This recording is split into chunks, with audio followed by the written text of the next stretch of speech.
Welcome to Interstellar Cosmic Conversations, where we share experiences from our hearts to empower others.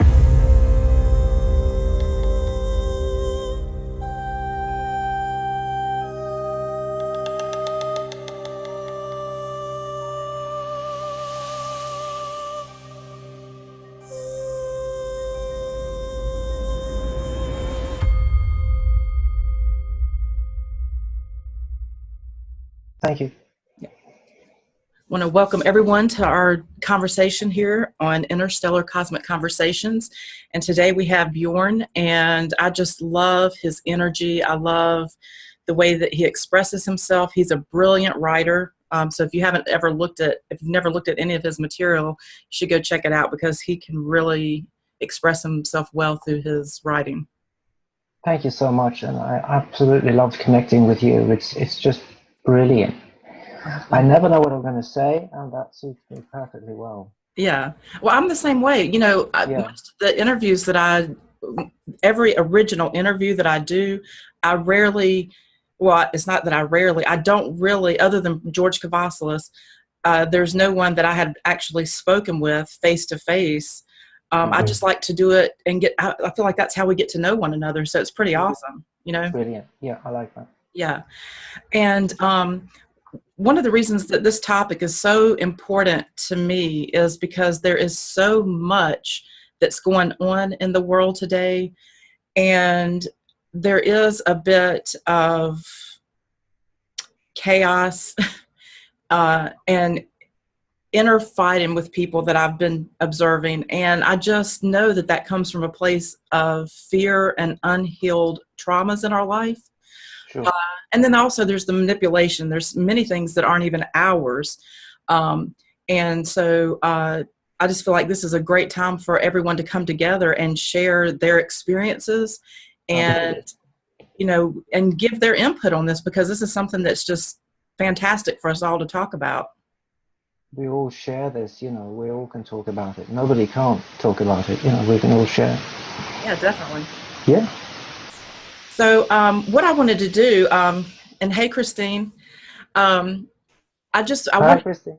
I called George Kavasilis last night, and I was telling him that I was going to be doing this event, and I asked him if it was okay for me to read something from his book, because I felt like it was so relative to what we're talking about, and it also tied into a recent interview that I just did with James Bartley, where he was saying some very similar things. And the purpose in sharing this information is a little bit lengthy because I want to present the whole picture, but it's really good because it is about letting us see what is actually ours and what is not ours. Yeah. What we're holding on to that doesn't belong to us, and what, you know, the interference that we know exists. And this is about really knowing yourself and reclaiming your sovereignty. So I'm going to read this, and I feel like it's, you know, really a beautiful way to start the conversation. So this is a few paragraphs from his book. And what he shares is the thought program loops that I mentioned earlier to do with the supreme cosmic deception, the chakra, kundalini, and pineal gland program are fed into our minds from this Earth Moon Matrix artificial intelligence. I will explain how it works. This God entity, and that's the false God entity, does its homework by finding out as much information about your cosmic journey as it possibly can. It needs to know who you are and where you have come from, how you function as a being, what type of traumas you have experienced in your past, and what karma you have had and with whom. It needs this information because it knows that we are bringing it all back into balance now at the end of this cycle. These program loops keep us in perpetual behavior merry-go-rounds, so that on one level, they may manipulate us and farm us for food production. They are created by having the background knowledge on each and every one of us, also studying us in this lifetime and getting an understanding of where we are at with our cosmic journey, galactic journey, and our earthly journey. This God entity, along with the Maleficent AI, formulate the appropriate program and then implement it by injecting a series of thought loops into our minds via this matrix from the moon. Challenge anyone to sit quietly and become an observer of your own mind. You will quickly realize just how many thoughts you are having, which are actually not even yours. What I mean is that you will automatically start thinking about something or someone that you did not consciously want to think about. You are having these other thoughts occur regardless of what you want to be thinking. You can also become self-aware to the point where you can become the observer of your own mind and throughout the day. For some, this can be just a disturbing realization that triggers fear. There is a normal reaction this is a normal reaction and is one of the first stages of awakening from the trance. Now, some people who are in the study of psychology may say that this is just the subconscious coming through. The problem is that this is too generalized for a generalized realm, meaning it is a realm where whatever thoughts are not in the conscious mind come and go. It's like saying this reality here is the physical domain and that there is just spirit and that's it. Spirit is a generalized term for anything beyond this 3D reality, but there are multiple levels of realities and domains, and therefore reasons for things coming into and out of our 3D world. It is the same with the mind. There are multiple levels of mind-based realities and therefore reasons for thoughts appearing, disappearing, and reoccurring. This means the people we have close in our lives and the people we are interacting with in these final stages are the most important ones, and the dynamics of these relationships are the final and critical fragments of energy that need rebalancing. This God and its AI know we all carry and embody these remaining fragmented aspects of ourselves, so it will try to find out what these energies are in an attempt to manipulate and or amplify them. They do this in us, in the people around us, especially during a difference in opinion. Sure. Thank you. Oh, you're welcome.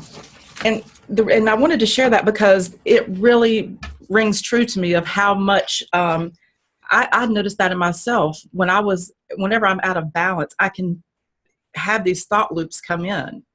And it's on a day like that when I know this is the day for me to go within. This is the day for me to go into a quiet space. And this is a day for me not to participate, just to be myself and find that place of neutrality and figure out what's triggering that, what's causing that. Is it me or is it outside of me?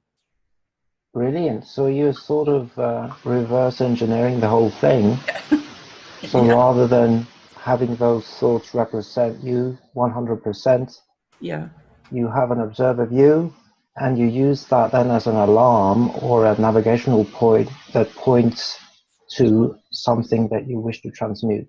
Exactly. So then you've reversed the whole thing, and that's what we're all doing.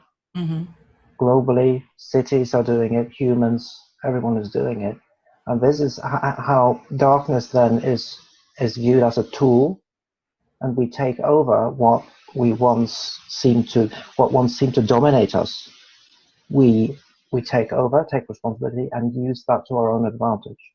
So then darkness becomes a tool of healing or holding or cleansing or transmuting, whatever, instead of being, because if we blame, we give it energy. So that's brilliant. Yeah, straight to the point. Yeah, exactly. And there's a difference in being a neutral observer and taking action and coming from a reactionary mode. In reaction, when being reactionary, there is no observation. It's just a quick response that may not turn out very well. And I have an example. I thought this would just be something so simple, but it's just like a common thing that we would see every day in life, and in making decisions. So there was a situation where I was in a car with a family member, and this person was driving, and their 3 children were in the back seat, and I was in the front seat with this person as a passenger. And so, ironically, we were on our way to a funeral, and we were about to be the next ones.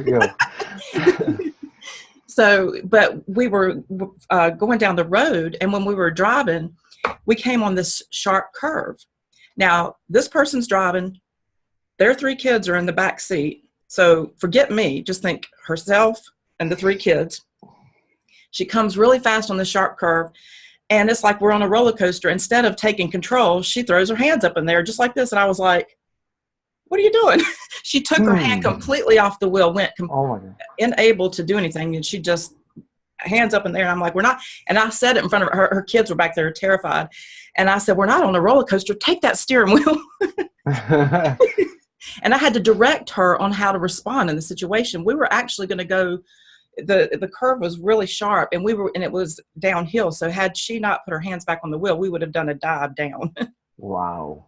And so that's just like a very, like it's humorous, and it's like just an everyday experience of where when we're not balanced and we're in fear mode and we're reacting, then we're not able to be in action and really put forth that warrior self that we have. Absolutely, and that example is just as relevant as an intergalactic example or a metaphysical example. It doesn't matter how we phrase it. We're going through the same thing in everyday situations. That's exactly it. With our friends and family, with ourselves, situations, health, whatever sort of manifestation, it's all there, ready to be used as a tool, ready to be moved ahead, ready to be transformed, looked at. And we're moving gradually now past the times where we had identification with what caused us suffering. Now we have that one little bit of it's like a little bit of space initially that says, okay, what is this? Is this me? And that's it. Then most people do it very gradually, and they reverse the whole thing. So every situation is adequate and can be used like that. Yeah. Even if you don't have a tongue and don't speak, you do it. You don't even have to. It's all processing energy. Yeah. It's all processing energy. At some point, we all seem to identify with very dense energy, negativity, and all that. Mm-hmm. But the identification is changing. It seems to be very gradual. It seems to have to be. It's shook apart initially. Shook apart. The demonstrations have to be clear. What is the effect of our identification? And we see how it affects nature, our brothers and sisters, our health. And initially there is denial, but eventually everything points to the same thing. What is my identification? How am I doing this? What is energy? Very basic questions, and we all go through it. We all have that in common. I think that's so wonderful, isn't it? Yeah. It doesn't matter where we are, what culture we are. We are all doing exactly that. It doesn't matter the cultural cloak, the language, the appearance. It doesn't matter. That's what we're doing. Yeah. It, in and of itself, is very simple. Mm-hmm. Well, and you brought up something that was really good too. You were talking about, like negativity, and to me, this is just an area that you have so much wisdom in understanding. And so that's why I just choose you to have this discussion with. And then I am so excited that other people are here and that they're going to share hopefully some of your experiences. And even if it's not something that you have mastered yet to where you can't come from a place of neutral observation, that's okay, because that's why we're talking about it. Because for some people, it really is a challenge, and it's hard to understand how to be neutral when you see trauma and you see, all this, the things that are negative in the world, and you can't reconcile the two. So I would love it if you would share how neutral observation and negativity can work together. Oh, definitely, and also loving observation. Well, initially, I had a very, very vulnerable emotional body. My first, I would say, 50, 60 years um, into my 17th, maybe, very vulnerable. So I drew in, and I became heavier and heavier and heavier and heavier, because there was a production and there was an absorption. Many situations where I felt stings. I wasn't good enough in school. I felt bullied. I wasn't actually bullied, but I felt like it, because just one little comment would hurt me. And many, many years of this, it's sort of, you weigh down more and more. Then the next phase, maybe from 18 to, into my 20s, was from a very, very vulnerable state into a very heavy depressive state, more lethargic, more of a classically sort of depressed, and then I created a shell structure to protect that. Now this is all insane, of course, but when you feel so threatened, you do create a shell structure. So you stop communicating and you withdraw completely. And then from maybe into my mid-20s, maybe until my early 30s, that was it was an implosion because it was so heavy. So it actually started to become anger. So there was eruptions. So all these were energetic states. Now I'm going directly into the energy rather than using psychological terms, because psychological terms, they sound so absolute and they're a little bit sticky, but actually they're not. So I choose to sort of explain the energetic state, how they felt and how they behaved through my human form. So there was vulnerability, heaviness, depression, and then actually rage and explosion. And I started observing these things in myself. And then that helped the expression of the anger because I didn't judge myself. And gradually I could then also release the feeling of depression. And then the inner part was the feeling of extreme vulnerability. So there was like an onion, different layers. The outer one seemed more explosive, but I could actually let them all go and process them because I didn't feel that I had any reason to be vulnerable or depressed or angry anymore. I didn't weave that into my consciousness and translate that, like a man, Norwegian, I've had this and that childhood, these situations. I didn't connect that to an absolute energetic form that was frozen, but I saw it differently. There was understanding, forgiveness, observation, and then you can choose to process and feel vulnerable, depressed, angry, and absolutely feel it, but not connected to a situation. So it's been a journey where I've been able to experience these different energetic states, some solid, some heavy, some explosive, and then I chose to release that rather than repressing it and projecting it towards my parents or classmates or friends or situations or me. Mm-hmm. Mm-hmm. And but I'm not finished. okay. Oh, I'll yeah, never be. sure. I'll Yeah. never be finished.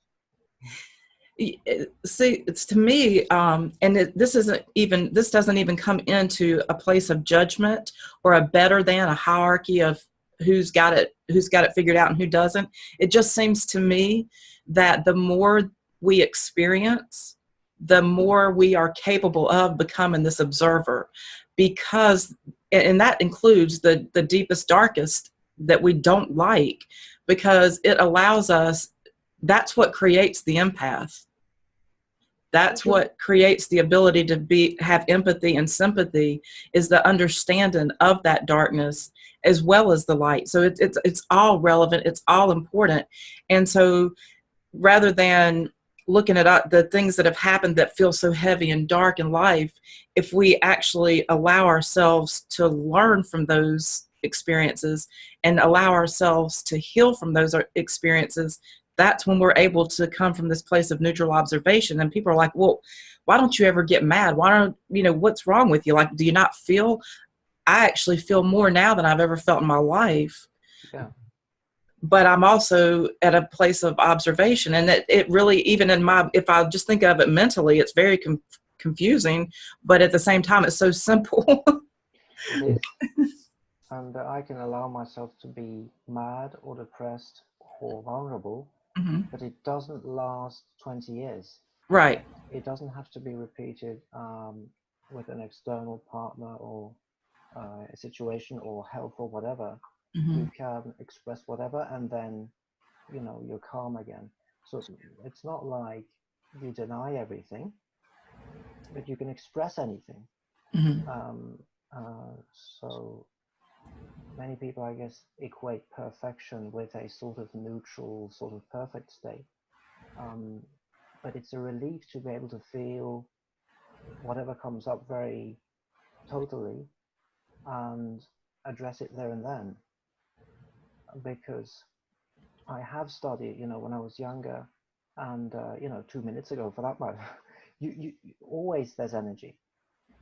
But if you don't acknowledge it, and you come into this culture where nobody even mentions anything about these things, you're bound to start with repression and projection.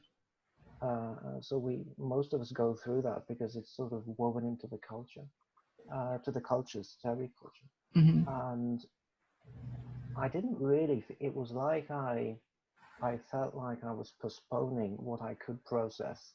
You can process it anytime, but you postpone and it grew denser. It grows denser.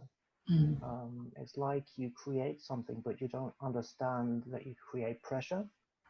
There's nothing wrong with pressure, but it is what it is. You create pressure, and it turns explosive. It can turn. It can actually drain the environment around you, and all these things, but you don't do it consciously. So it's all a big mystery. Mm-hmm. I never knew that I was the center of my reality. I never knew how I affected things. I never knew I had a say. And I heard all the myths about an angry god. You have the programming. How is a man supposed to be? What you have to achieve in life? Everything was, the script, and the script always makes sure that there is repression, projection, and always set dates and times where you're supposed to judge yourself. I haven't been this enough. I haven't done that enough, and then you're 20, 30, 40, you're supposed to achieve something all the way. And if something happens, you're supposed to have a grudge. You're supposed to have secrets. Mm-hmm. It's all so hush hush. And then you have, the demons that have power, that have control. And nobody mentions that we feed that through denial and identification and focus. So the whole shadow aspect, it's not us. It's not something we can handle, manipulate. We haven't created it. We're in denial. But every little thought structure out there can be reclaimed, looked at, and then you can mold it and do whatever you want with it. Mm-hmm. That was beautiful. Thank you. Yeah, well, thank you. Christine, I know that you have something to share. Hi, Christine.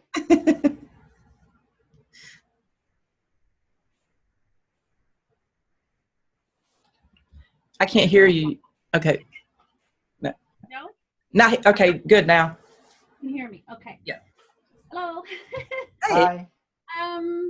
Yeah, this is a deep topic, and it's hard to articulate this topic, but it's, as you were talking, Bjorn, I recalled this movie I watched last night called Moonlight, and I think it's a very good job of sort of showing what we go through as a human being, and how we're conditioned, and how we're kind of, some people get very broken and molded into these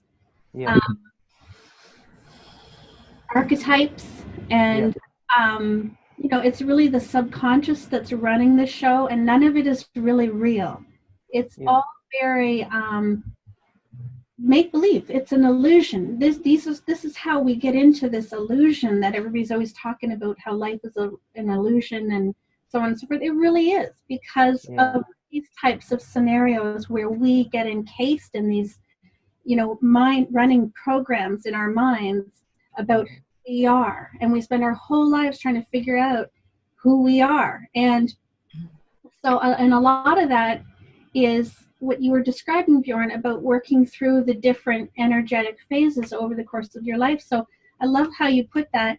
In this movie last night, for example, it's a young boy who grows up with a mother who's addicted to drugs, and so he he ends up feeling very unworthy. So unworthiness is a huge theme throughout his entire life. And I don't know if anybody's seen the movie, but by the end of the movie, the young boy grows up and he has built all this armor up around him. He becomes a drug dealer.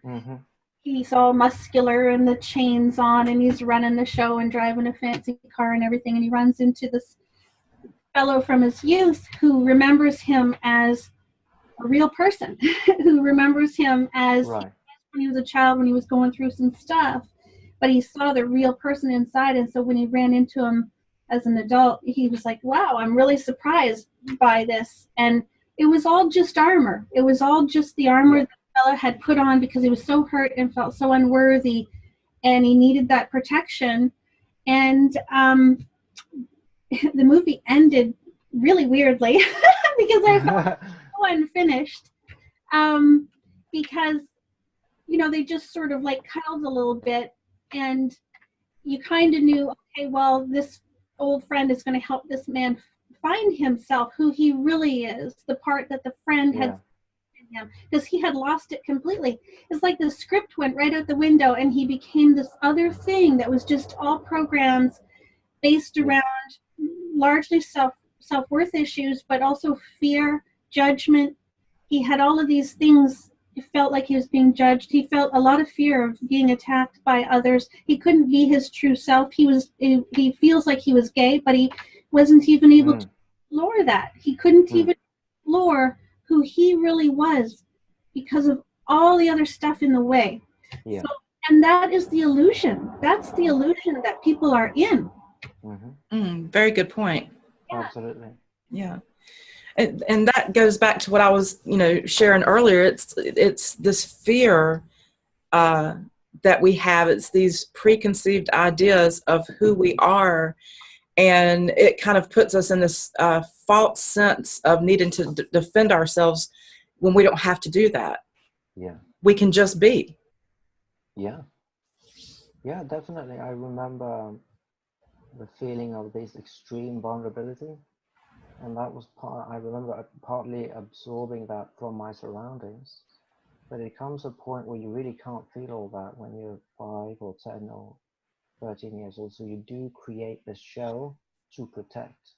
And incredibly, you can create characters out of dense energy that recycles and identifies with negativity, fear, and you create this shadow self that speaks, that seemingly thinks, that seemingly makes decisions, that seemingly is alive.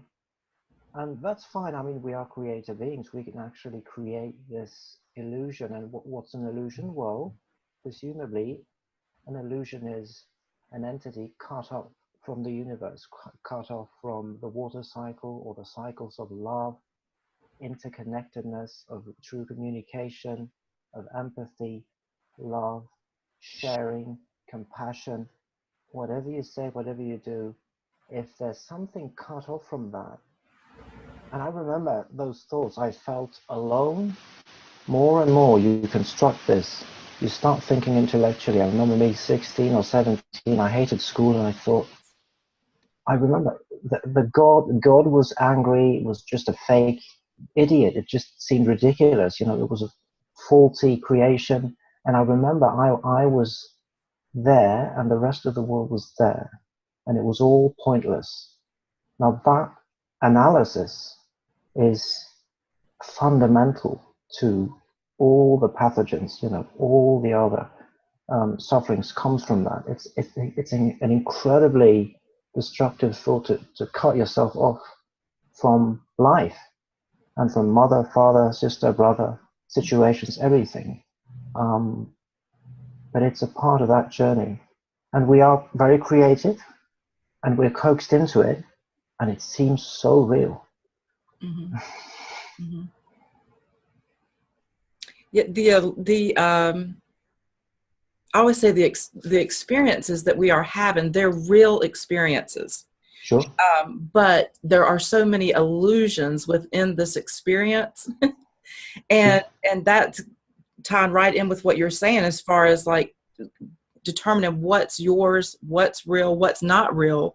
Mhm. And I would love for you to share more on the shadow, like to go in depth on the shadow, because that is where we do hide. Sure.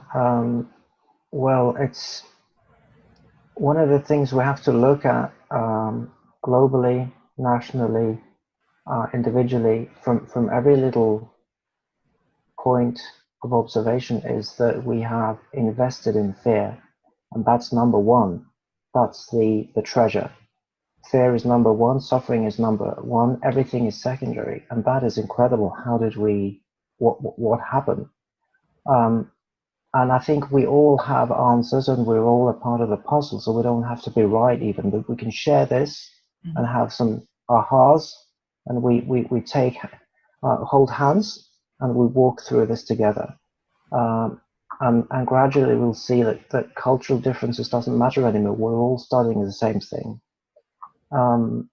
It takes a lot of work to suffer. It takes a lot of work to organize wars. It takes a lot of effort and energy.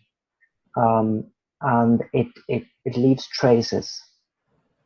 And we need to take responsibility as well for, at some point, identifying with all these things and giving it focus and feeding it. One of the things I've discovered in myself in my journey is that darkness has a behavior, but I was the entity that energetically fed the behavior, so it is parasitical. It does not survive on its own. Initially, I thought the darkness was a separate entity that had control, and that was very frightening. That's why horror movies frighten me so much. Some entity could walk in or structure, and I didn't really have a say. So gradually, after many years, you see that focus and identification has a significance. So one of the things is, let's say my co-workers these days, I have different co-workers with different personalities. Some personalities are a little bit edgy, some are mild, some are blue, red, some are up and down. I don't take offense. I don't have preferences where I like one more than the other. But if I rewind and I saw my colleagues, let's say in 1999, I detested some of them. I only like him or her. Some of them I felt were obnoxious. I had a different interpretation of my environment. So what happened? Back in the day, I was in a fear machinery that interpreted things very differently. So I felt that I could be hurt. Some situations I felt I had an alliance with people that were like me, and then I had enemies. And this is just my coworkers. You can see these programmings, of course, nationally and internationally and all these things. So what's happening now compared to then, I don't identify with negativity and fear anymore. I don't project. So back then I can project because maybe a coworker had confidence and I felt, oh my God, he's so obnoxious. But really, I wanted to be confident and I was jealous. You know, other personalities, oh, I love this guy because he's like me, but we weren't really united. We just had a few interests and we didn't like being alone, so we pretended to be together.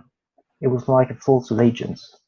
Nothing wrong with these things, but you see the details and you saw how I process things. And these days you can see a different patterning. It's like a filter's gone. There's a filter of interpretation is gone, and my energy is different. So I don't really have any enemies. I don't have to be in a group where everybody likes me or thinks the way I do. I've changed. So why was the one heavier than the other? It takes work to repress and project. It's a denser energy. It's a heavier energy. You have to feed and give away your energy to the dark structure to have a voice. a phase. You have to feed it. And I had an egoic structure. I had preferences, I had enemies, and these things erode, they vaporize when your energy change. So that was just two different environments, both co-workers in the 90s and now. But this is happening all over the place, where the filter of the fair machinery is dissolving more and more. Mm. And it's easy for generations that are relatively heavy, older generations that are still repressing rather dense energies, are easily coaxed into having certain enemies. And it feels right because they grew up with it. They were told by their mother and father, by their teacher, priest, politicians, whatever. So you see the filter there is coaxed by the cultures. It's always there. Now we have different sorts of generations on the planet as well, not as easily coaxed, not as easily, fair isn't as easily organized as it used to be. So without focus, identification, and without repression and projection, the whole thing gradually dissolves. That's why we need World War III. We need more suffering, more trauma. We need to be told why World War III was happening. Well, it's because China is like this, or the Muslims, and then we believe it. There's more suffering, shame, guilt, and then you traumatize the whole system, and all the egoic structures have more to carry.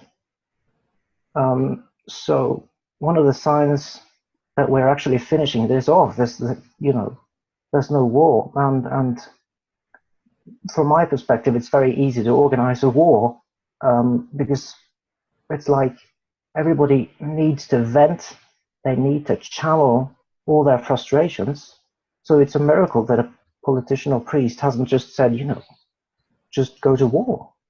But it has to be voluntarily accepted by a nation or several nations. This hasn't happened. That's very interesting. So even though it's all dramatic, there's a lot of screaming and suffering, for me then this is a cleansing phase. It's not a collective phase of repression and projection. And now I can't remember your question. I was asking you to really go into the shadow aspect of. Sure. Yeah, but I wanted to say one thing before you go, though. What really stood out to me with what you're sharing, and this is so important when we're trying to find this balance to where we don't have to react to every situation. Two things stood out to me very strongly. One, you went into self-observation. You didn't project anything onto anyone else and start blaming. That was your past, but what brought you into where you are now to be the observer, you did self-observation and you picked apart every aspect of who you are and you challenged that aspect of yourself to integrate it in.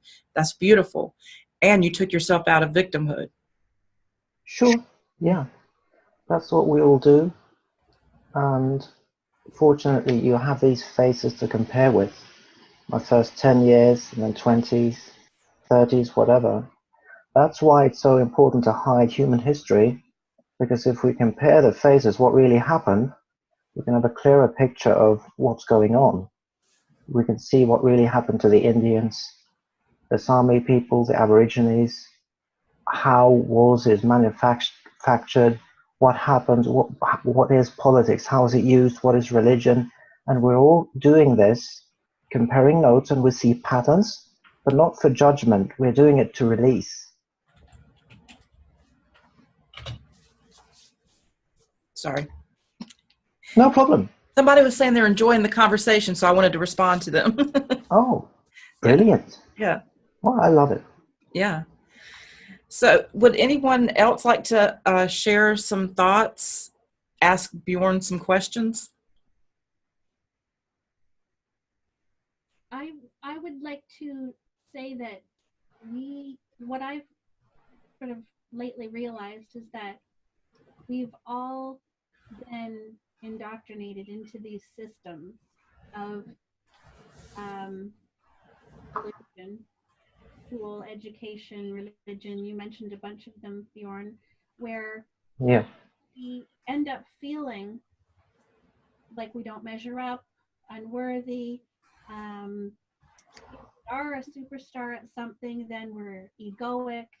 If we're, there's all these labels and categories that Yeah. all get put in under the microscope in a way, and it keeps people within the illusory state of never really fully understanding who we really are, because all of it has to do with these systems, right from Yeah. education and measuring up in class and good grades and being good at sports and all of these things. Whereas if you just had a baby and you let the baby grow naturally, the baby may not even be interested in the things that they're learning in school. Right. A whole other realm of passions and just sort of blossom from within and not be indoctrinated into these systems where then we can all judge each other and get labeled and not measure up, and this is where we build these beliefs, and we're all indoctrinated into these systems. So this is part of what to me is the illusion. Yeah. So I just wanted to, that came out for me when you were speaking as well. I wanted to say that. And another piece is that when we can come to understand, and like you said, Bjorn, it's an ongoing process that may happen forever, but I think Yeah. you can get to a point where you feel empowered enough, you feel like you see how it works, you see what you've gone through your entire life, you can really start to know who you are and what stories and beliefs and conditioning and indoctrination and all that stuff were your path. And when you can get to the point where you're a little outside of that, or a lot outside of it, I mean, I feel like I'm very much outside of those things now for myself. And Yeah. when I go to like a family gathering, or when my dad drops by all the time and he's still running those programs. Yeah. We can have a conversation. He'll still come over here with 5 things to tell me, none of which Yeah. at all. But I can see it, and I can just, be present and hear what he's saying, and give him a hug or give him some love, or tell him something back or whatever. But none of it affects me. It doesn't affect Yeah. who I am. It doesn't affect what I'm thinking about or what I'm participating in my life. And I don't have any ties to, it doesn't emotionally draw me in anymore. And so Yeah. it's neutral observation, and it's loving observation, and Yeah.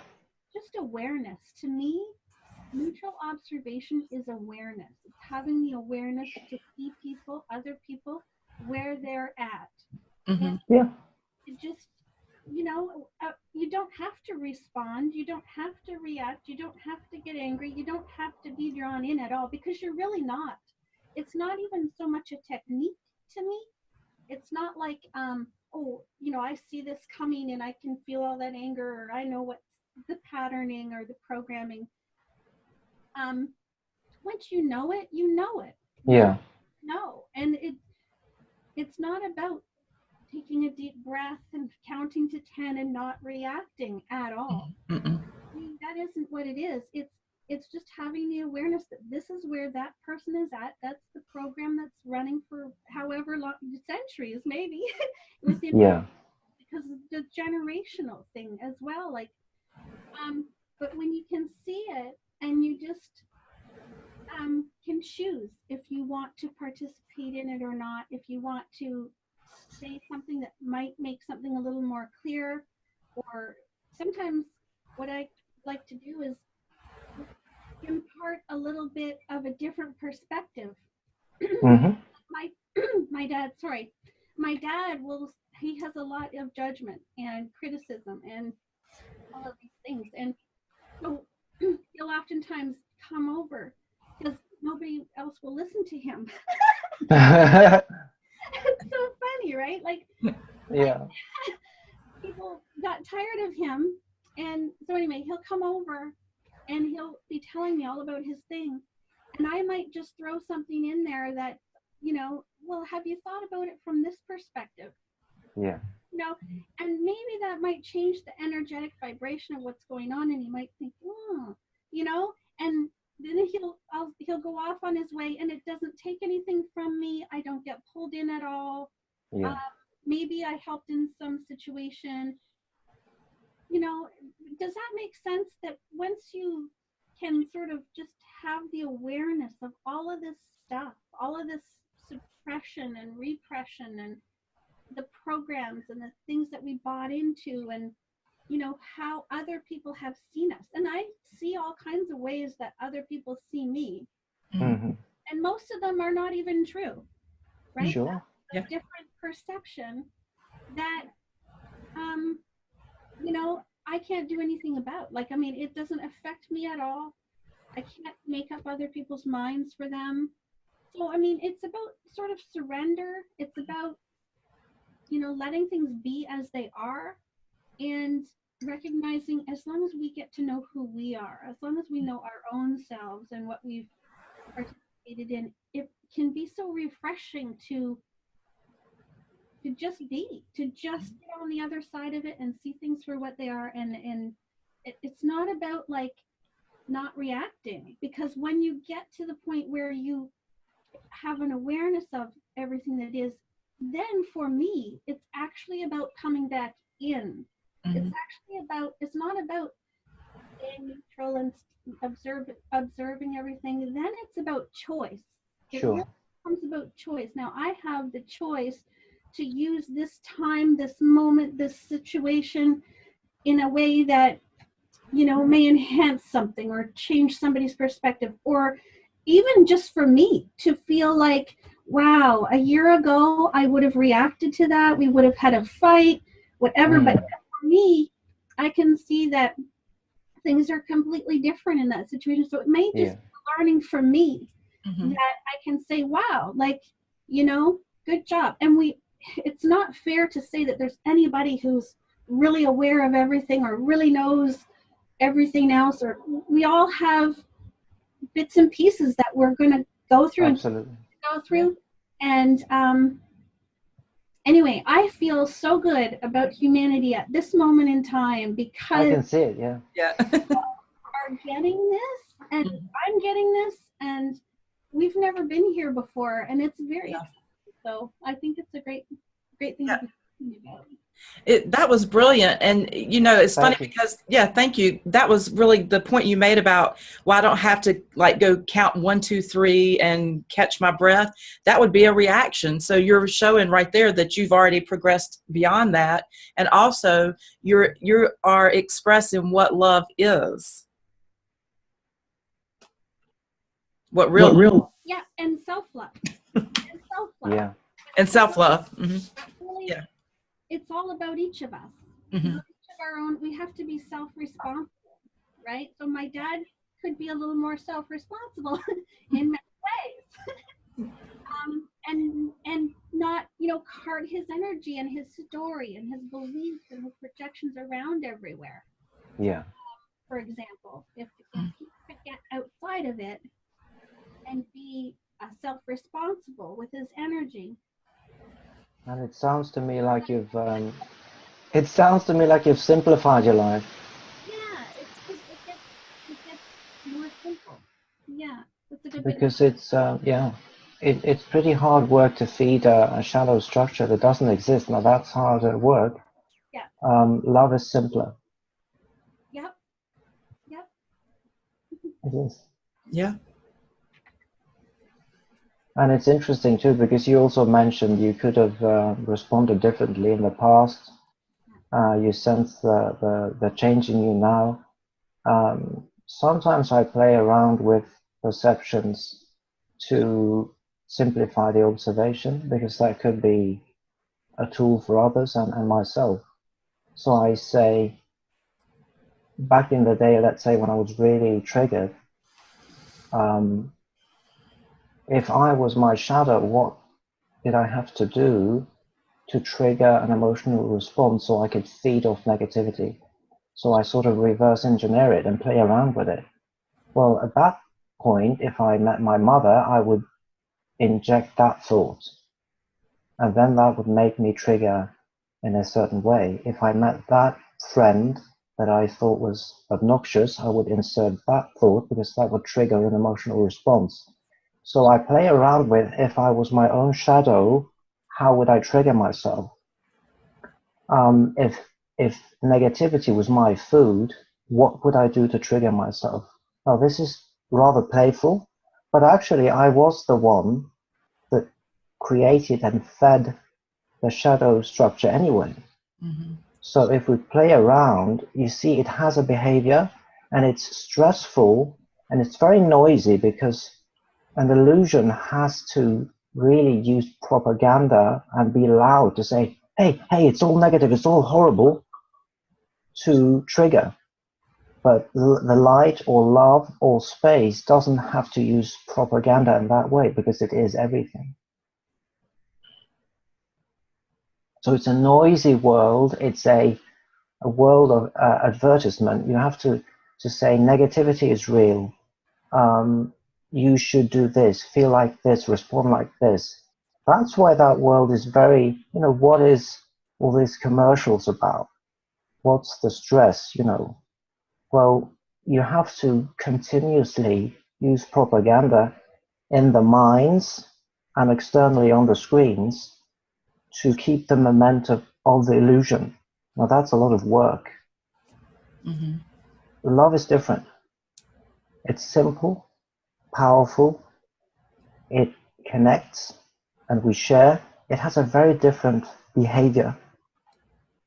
And we can accept the shadow when it comes. You should be angry, you should be angry, you should be angry. All right, I can feel anger. Yes, I don't have to project it. I can be angry, but maybe it isn't my friend's fault. So feel it, but not necessarily project it. Excellent. So Yeah. for me, the shadow or the fear structures or the egoic structures, they're all just begging for release. They're loud, obvious, screaming for attention, always trying to trigger. Why not use that to our advantage? Mm-hmm. So we reverse it. We take responsibility for maybe investing in a thought for many, many years, repressing, positive responsibility, not like we've done something wrong, but a positive responsibility. Oh my God, did I do that? Mm-hmm. Did it matter that I focused my attention on a particular thought for 5 years? Does that matter? Oh, maybe it does. Can I change it? Can I mold it? Can I take charge? Mm-hmm. And you feel the difference. Oh, yes, I'm still, I'm calm. But what's that? What's that? Two different dimensions. Mm-hmm. Fear is begging to be released. Mm-hmm. It's so different from love. We can reverse this to our advantage. Back in the day, we were just so focused on the negativity, we didn't see the difference. There was no choice then at that stage in those phases, But what about now? Mm-hmm. Can we see something different,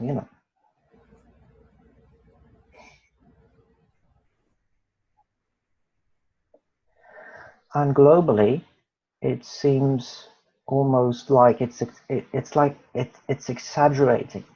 Every little news is so negative.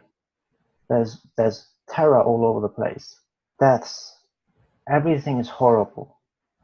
And we look at it and we say, well, this is just too much, Is it really true? Is everything negative? Well, there's a reason why the camera is not on a happy man or a peaceful woman. Mm-hmm. We have to look really closely at what we are letting go. And that's why it's all coming up. All the different densities and generations and perceptions, they're all welcome.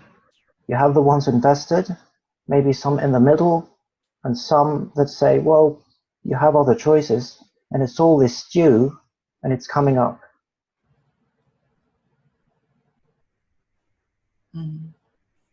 But it has to be believed in and organized into a reality. Let's say what happened to the Indians or the Sami or the Aborigines, right? Did it really happen in that manner, or was there an atrocity? If you believe that story, no, they were savages, they had to be eliminated, and then the sophisticated culture took over, then the flag is a little bit hexed. It represents a lie. So we re-examine, we look what really happened. Maybe something of a different nature. Is this what we want? Does this represent the flag? And that will then change. Maybe some other symbol will come there. History will be rewritten and balanced. And a lot of guilt will be released. It's like the symbol, if my childhood had a flag, it would be maybe a skull, angry man, angry woman, just to play around with it. My flag is different now. Then I thought my projections, she's responsible, I'm the victim. There was a perpetrator. Now it's balanced. No?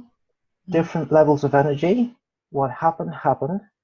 But we can heal it now, change the script, and say, I don't take it personally. I can redo it and accept the different characters and be at peace.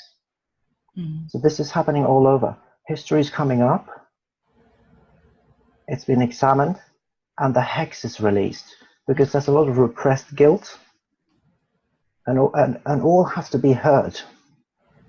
Tears have to be cried, anger, and then the symbols will change. They will represent peace, interconnectedness, and truth, not operations of war, stealing, lying, conquering. That's going away. So people accept it voluntarily, but it's a lie.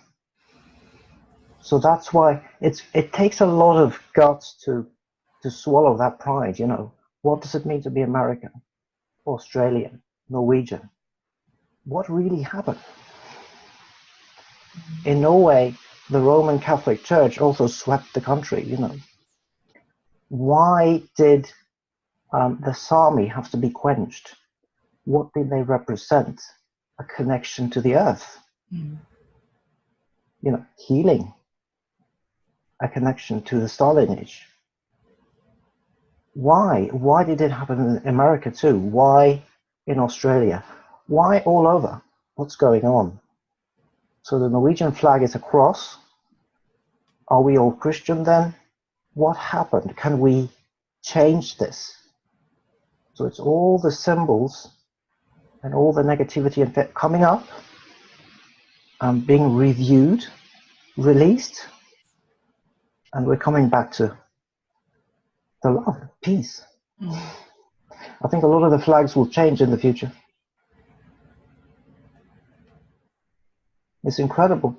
You have a story, it's accepted, and there's a symbol that says this is how it happened. The personal story of a son and his father, you know, the animosity, the bickering, that's the whole truth. And yes, you know, bad words, maybe horrible actions, but can this be reviewed? Can it be looked at from different angles? What is fear? Can we lose our temper? Can we falter? You know, can we, and maybe we didn't really mean it. Maybe we're human. Maybe we're half blind. So from a personal point of view, or in all the homes all over, all the wars that has ever been fought, everything comes up, and it's possible to look at it and release it. Mm-hmm. And it's accelerating. Mm-hmm. And there's a lot of wars to compare with. In China, Russia, everywhere, always these things. What does it mean to repress? Why is every man and woman seemingly at odds with each other?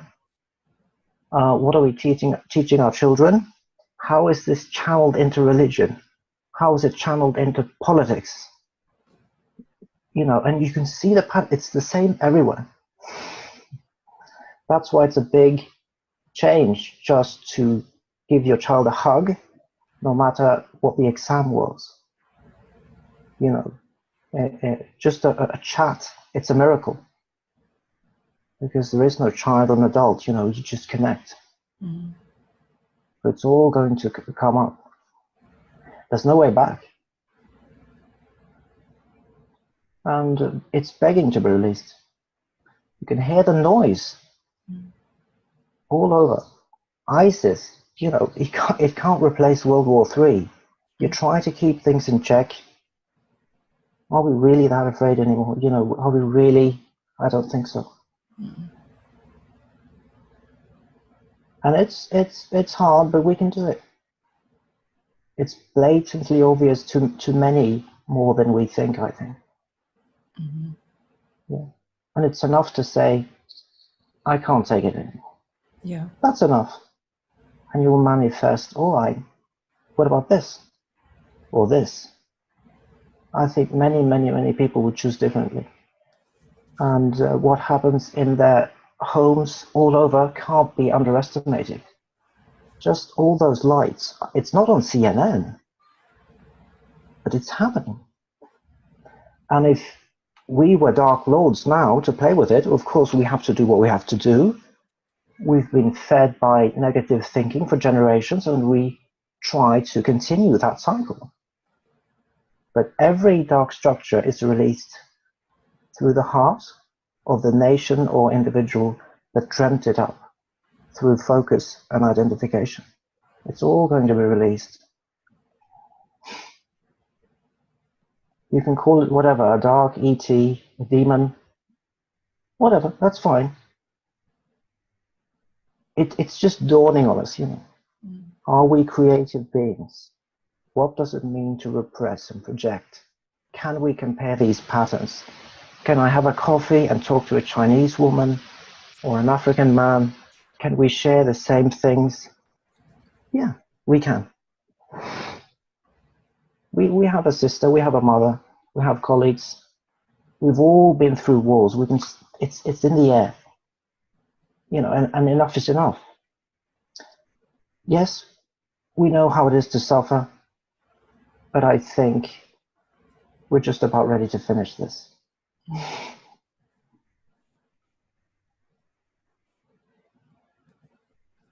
I agree.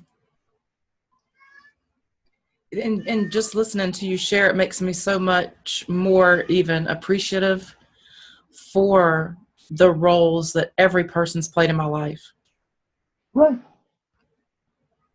Absolutely. That's when you look at it and you see all the faces, the situations, and you go through the album of your mind, there's nothing left. There's no reason to. There's nothing left. It's all good. Mm-hmm. It's all good. We don't even have to be perfect. Mm-hmm. It's brilliant. It can't go wrong. And what a miracle it is to just share. Many, many, many years went by before I had an actual communication with someone. Many, many years. It was all non-communication. So this is just a miracle just now.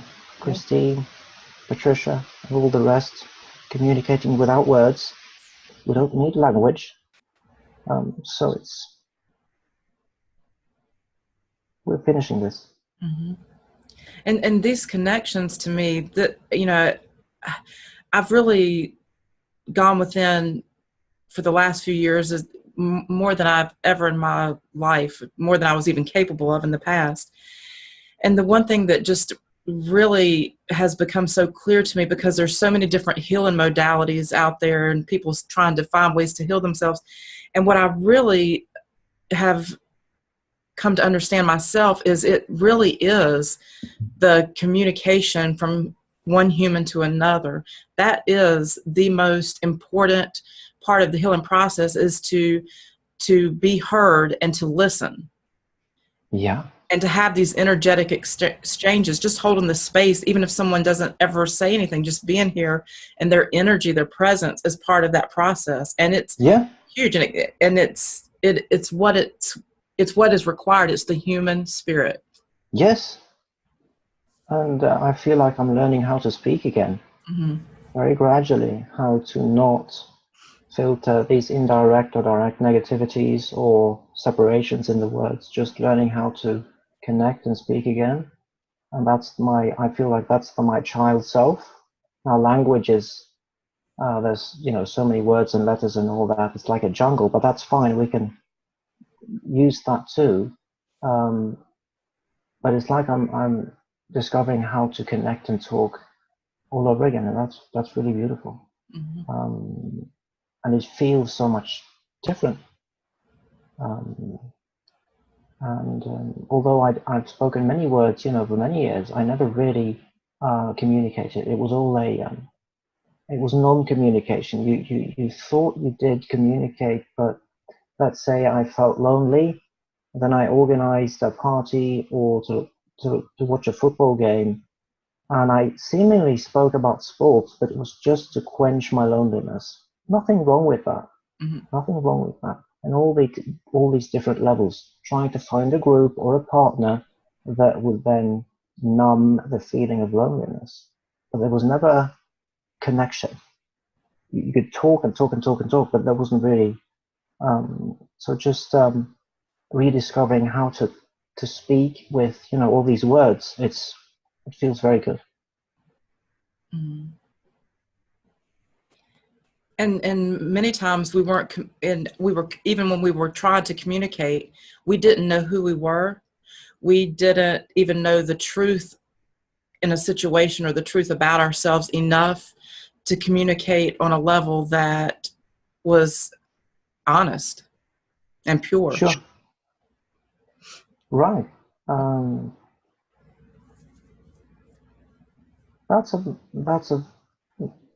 That's what we have in common, is when we go through this separation and these phases of non-communication, we always have something that we seem to keep to ourselves. We never really feel good enough. And we have all these different reasons. There are 9 or 10 billion reasons, one for each human being. And it's very powerful to judge yourself. It's very powerful because that seems to be like the pressing down of the judgment or the repression. It's very powerful to do that. And you bind yourself into the system you wish to escape through self-judgment. It could even be, it doesn't even have to be conscious. It's probably unconscious. It's difficult to remember how did I bind myself? How did I think all those years? But I think you just simply feel incredibly vulnerable and alone. And whatever situation, it's like the secondary interpretation of that has to be manifested, So maybe you feel like you've been left by a parent or a partner, but you have to manifest that too. And then you reinvest in all sorts of other situations. You always feel alone, and then you start controlling because you feel that you're going to be left alone again. So it has to be created, it has to be believed in, and it takes a lot of work, and it's a very different vibration from peace and love.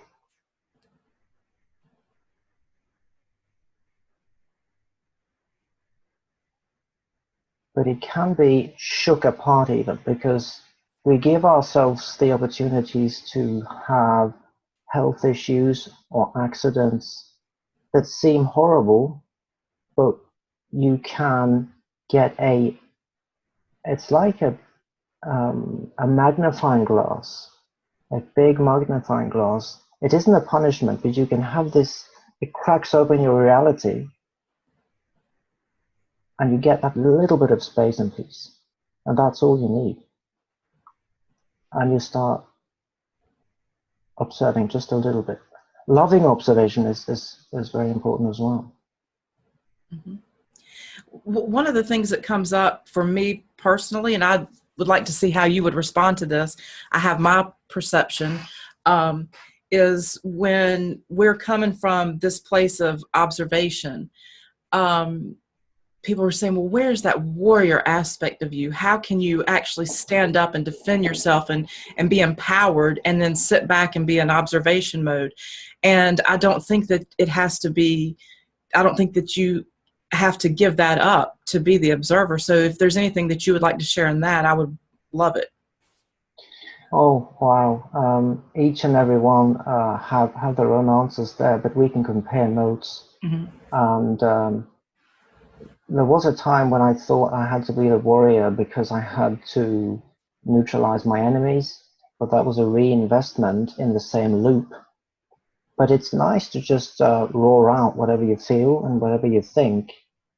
But there is a theme going on in various metaphysical and spiritual groups that is being processed right now, and the theme is that you're supposed to shout out and make war. Now, this is perfect. We can process this through metaphysical, spiritual concepts as well as religious concepts, you know, or different battle scenes. There's nothing wrong or right about that. But I think whatever roars out of you, let it come.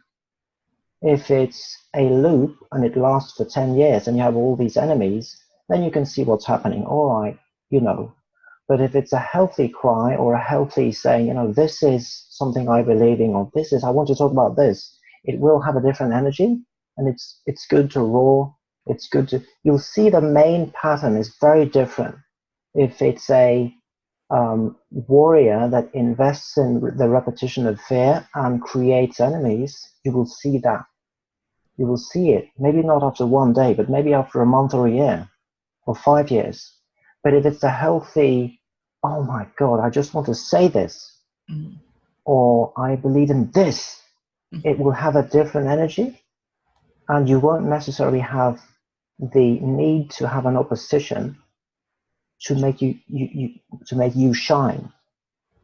It's good to just roar out or say whatever you feel, but the opposition doesn't define you. So all is welcome. It doesn't matter what you do, but you can process separation through metaphysical and spiritual concepts as well, through groupings, clusterings, and infighting. So you can process dense energies through all sorts of concepts, schools of thinking. And I can sense that this is happening very much now in these groups. You know, yeah. A lot of pain is coming because, you know, it's no, it's just noisy. It's inevitable. It's going to be noisy. It's a collective cleansing process. It's going to be noisy. It's just inevitable. But it won't be. You know, World War III won't be between metaphysical and spiritual groups. Yeah. But it can be channeled through that and released. Bickering, animosity. And also, let's play with this. If we were darkness, what will we have to do to postpone or distort the process? Well, bombard spiritual and metaphysical communities with disinformation or distortions, try to create divide and conquer, and that's fine. It's just a behavior. It's just what darkness does, and we've created it, and we can process it through those concepts as well in order for release. Mm-hmm. So that's fine. It's the same. It's like a wave structure or a rhythm where you process dense energy into lighter or energies that are more like, well, let's say separate blobs of entities or energies processed into wave structures, you know, of oneness, unity, more like an ocean rather than frozen bricks. So it's all going to, and it's very noisy. Doesn't matter, you know, it's metaphysical, religious, political. That's the classical one. It's all political. But all sorts of concepts can be very distorted these days. So that's, yeah, it is what it is. Thank you. Yeah, I mean, I really enjoy sharing, and even if I today, and if I share something that from in my history had a lot of negativity around it, when I share that information, it's not to create negativity, it's to show the process of coming out of that negativity. Yeah, Mm-hmm. absolutely. All right. Yes, you have the thing where nothing negative has to be addressed. Yeah. Sure. Well, that's fine. If people wish to do that, then do that. They might end up in some sort of numbing down or passive repression, or not. Who knows? Yeah. But many people are going through the diving into whatever was repressed there, and that might be very painful. And we try to compare notes and say, what did you feel? How did you do that? And it's happening all over. Real communication where we can be given the choice of release.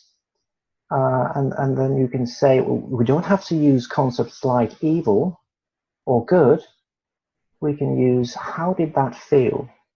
Was it like this? Explosive? Was it heavy? Was it? You can use psychological terms, but they're a little bit sticky. Classically, they're a little bit sticky. They stick to our identity. They're not really meant to be. It's meant to be neutral, to observe temporary conditions. So, if you have a cold, you're not going to have a cold for the rest of your life. You can be healed of that. But if you have a psychological pathogen, somehow it sticks to you, and you like this all your life. That's the old interpretations. But you can play around. How did that feel? And you can have two emotional states equal of vulnerability. One woman seems to think it's all about her childhood. Another woman seems to think it's all about her working situation or her parents. They have a cup of coffee. They share, how do you feel? I feel like I can't speak and I have to hide. Oh, me too. What's your reason? Oh, because of this and that. And that's a miracle. Right there and then, you have a sharing and an opportunity of release. And this identification with repression and projection, it's happening. It's contagious. Again, it's not on CNN, but it's happening. It's simple. Anyone else? Would anyone else like to share? I've seen everybody kind of coming in with their camera, so I'm hoping that means that some are going to talk. I see Dusty's waving. Yeah, go ahead. Yeah, unmute yourself. Hi. Hey. I just want, Patricia, I know you know my story and most of my life, but I haven't had a voice, and finding my voice has been a fine line between bringing out my warrior Joan of Arc aspect and not martyring myself out too, because there's a big confusion with empaths. The empaths are not supposed to feel any kind of negative emotions at all. And there's a lot of empaths that think that it's just all love and light. And then I get into those groups and I want to help them.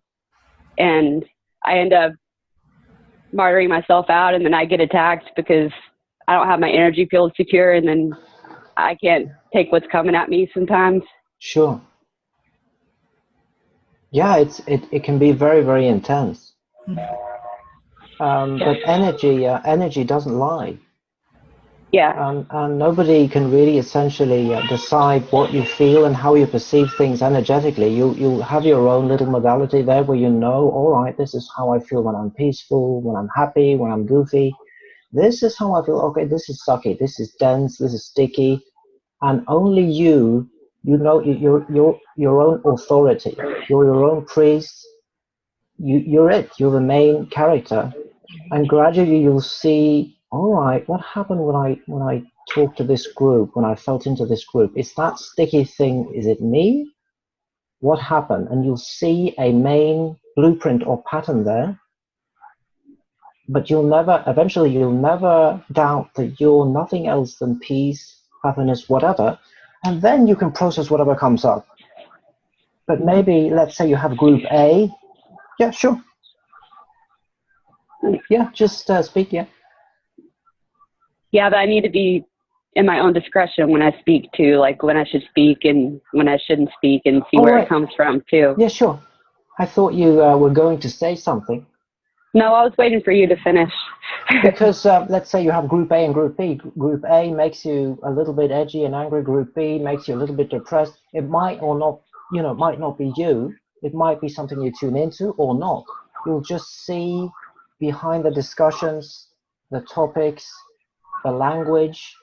You won't be disoriented and confused. You'll feel it and you'll say, all right, that's not me.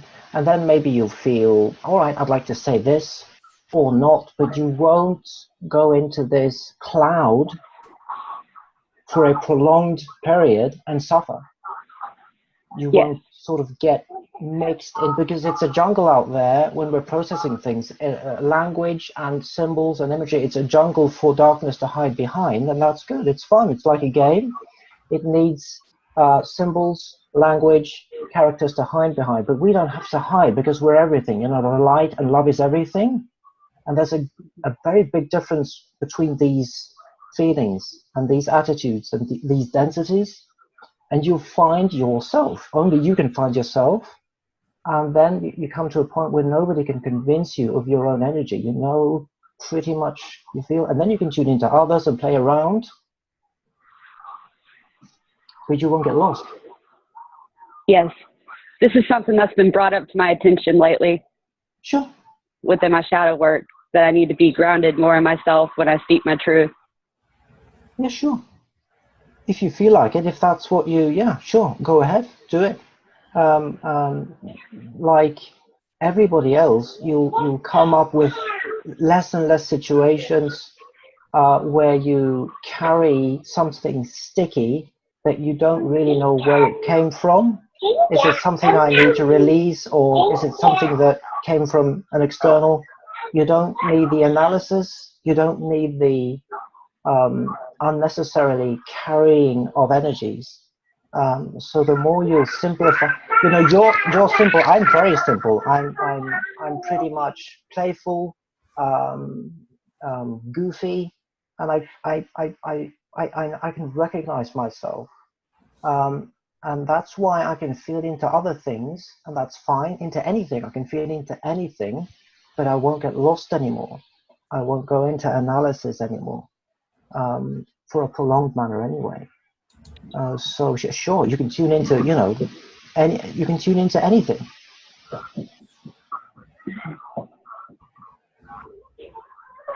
Thank you. No, thank you.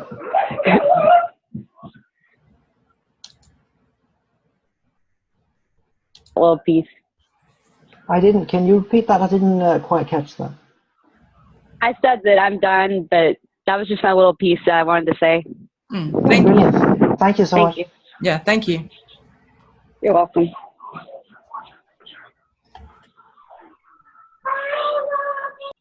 That's a very confusing part of the journey, is actually where you start and where you stop, and who's that, what's this. It's very confusing, and I was an absorbing entity. I absorbed a lot of my environment when I was younger, and now I still do, but I don't carry it all. But I can tune in. Oh, this is red, this is blue, this is that feeling, this is that feeling, this is a stone, this is a blade of grass, this is heaven.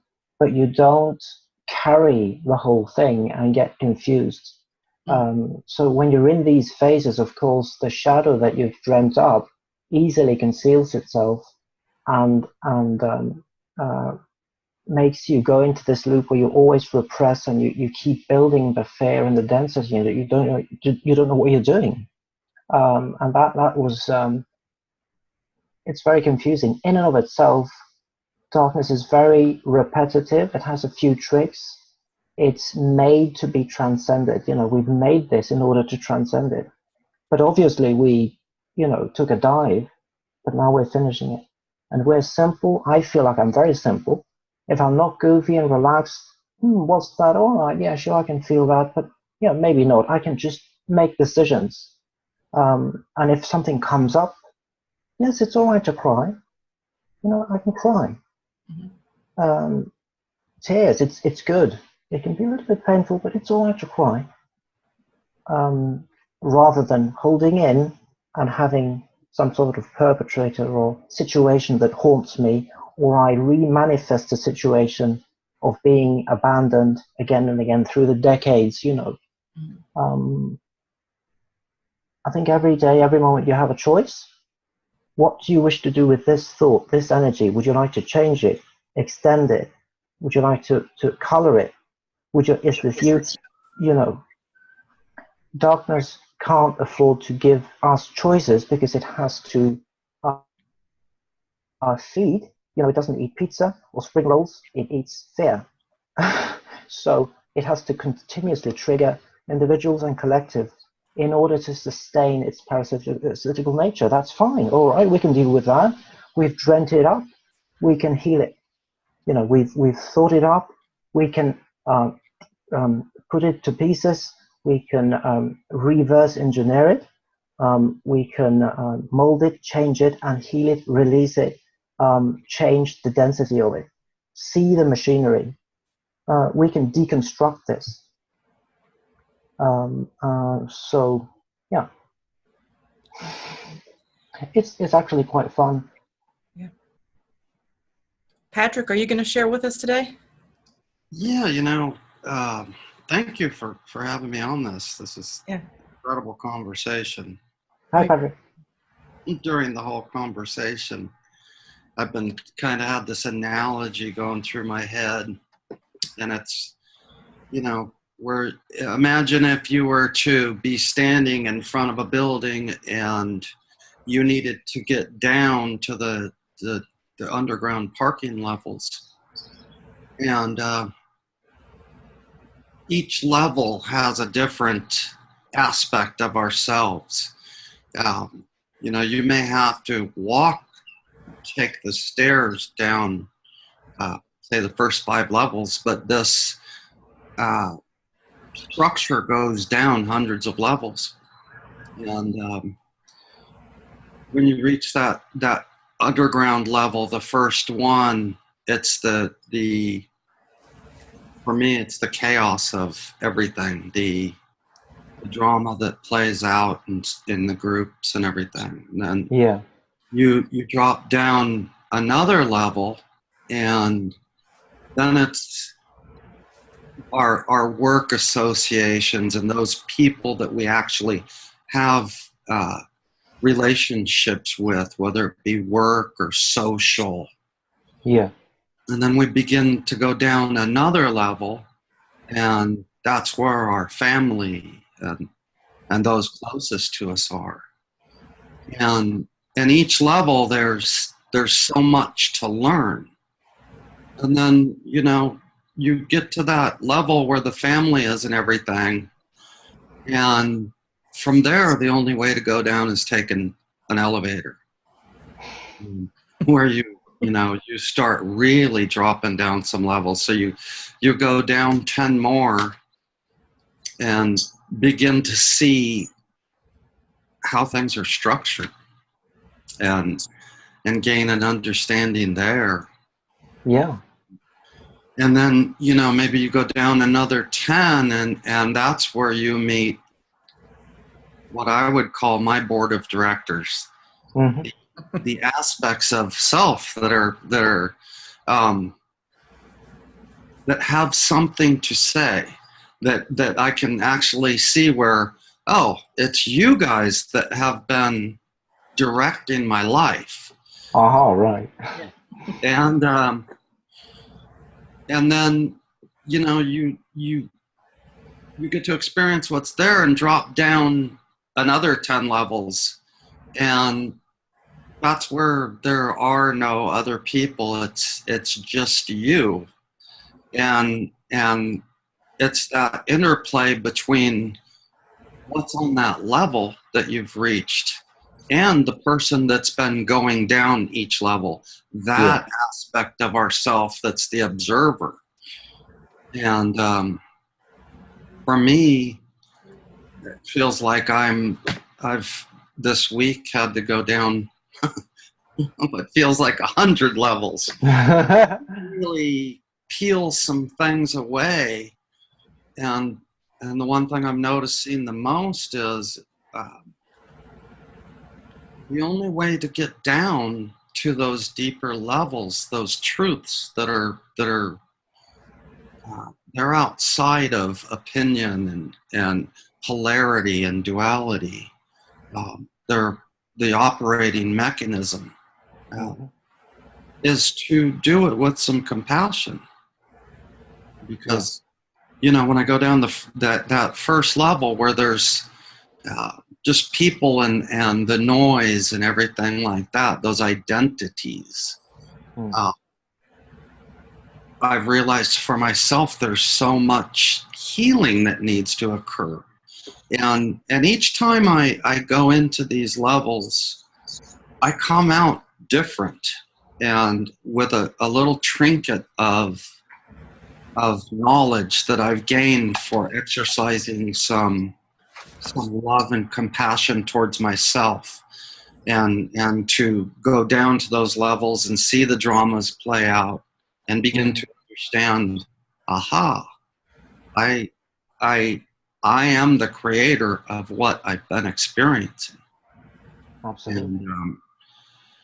And so this whole conversation's just been invaluable to me, is to listen to what each one of us is experiencing as we go down into these structures, and I'm, whether we call it going down or going up, which is another option.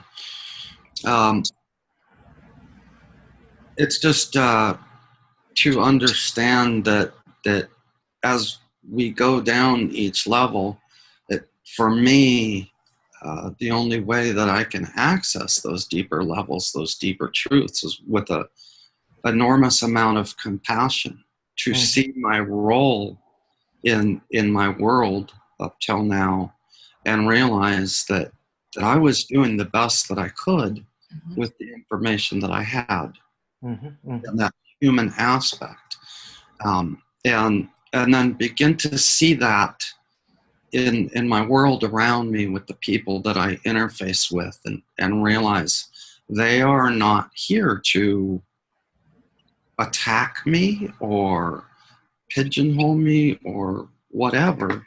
They're just people trying to live that can be stuck in an identity. And they don't realize that identity is like a suit of clothes. You can take it off. Sometimes it's good to have things laundered once in a while. That's true. Very true. Off and try on a new one. Get in your laundry day fashions where you get real and Absolutely. start seeing those things, and just for me, my background is one where I worked in architecture and still do part-time, but it was very cerebral, very linear thinking. And as I begin to go down into those levels, being able to access that cerebral, linear thinking person that I can be becomes more challenging. There's a natural gravitation for me to, as I begin to open up and have compassion for myself, that says, you just don't feel like being on a schedule today. Right. Or whatever that is, but beginning to allow myself to be exactly where I am. For myself, I don't want to use the word struggle. I'm having the unique opportunity of experiencing something called complex PTSD. And so I'm having some things shift in my world, and some things break down, and I'm having to reach that inner core of myself and know that I'm going to be okay. This is what's true. And some of these things need to collapse. They need to Just unwind. Mm. And that's okay. It may look like chaos up at the first level parking structure, but deep down, as I go down 100 stories, that aspect of myself knows that this is what I need. And to relax and to hold on to that compassion for myself and understanding. And when I come out from that level, the world is different. That first level parking structure where all the chaos was is all of a sudden different. And it wasn't that it changed, it was that I changed. Yeah. And so I think that part of my role here in this world is not necessarily to have an opinion, to jump in on what's going on and bring my linear organized mind with me and create a structure that's going to work perfect for everybody. Right. Sometimes it's just to actually hold a space for those individuals to go into that process and to have some compassion and to look at each of their life experiences as a gift, an understanding that it happened exactly the way it needed to happen. And you know, so just hanging on to that understanding that I've always been exactly where I needed to be when I needed to be there. My whole life, I've been there for weddings, the gamut, and we all have, if you think about it, we've been exactly where we needed to be when we needed to be there. And so this moment is no different. We are right where each of us needs to be. And no matter what that looks like, however scary, you know, for me, having my world come unraveled and not be able to function at times because I've developed, you know, agoraphobia, or I'm not even sure what the name is, but my need to stay in a safe environment has become primary to my healing.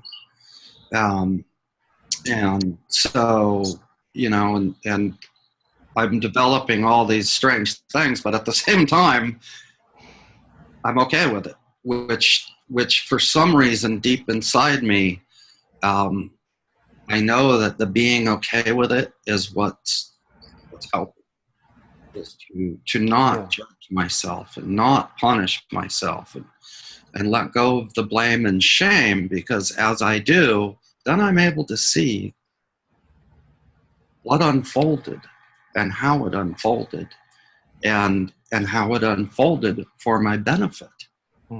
And so this, you know, talking about the identity structures and all that has just been a major gift. I appreciate you having me be a part of this. Oh, really, God.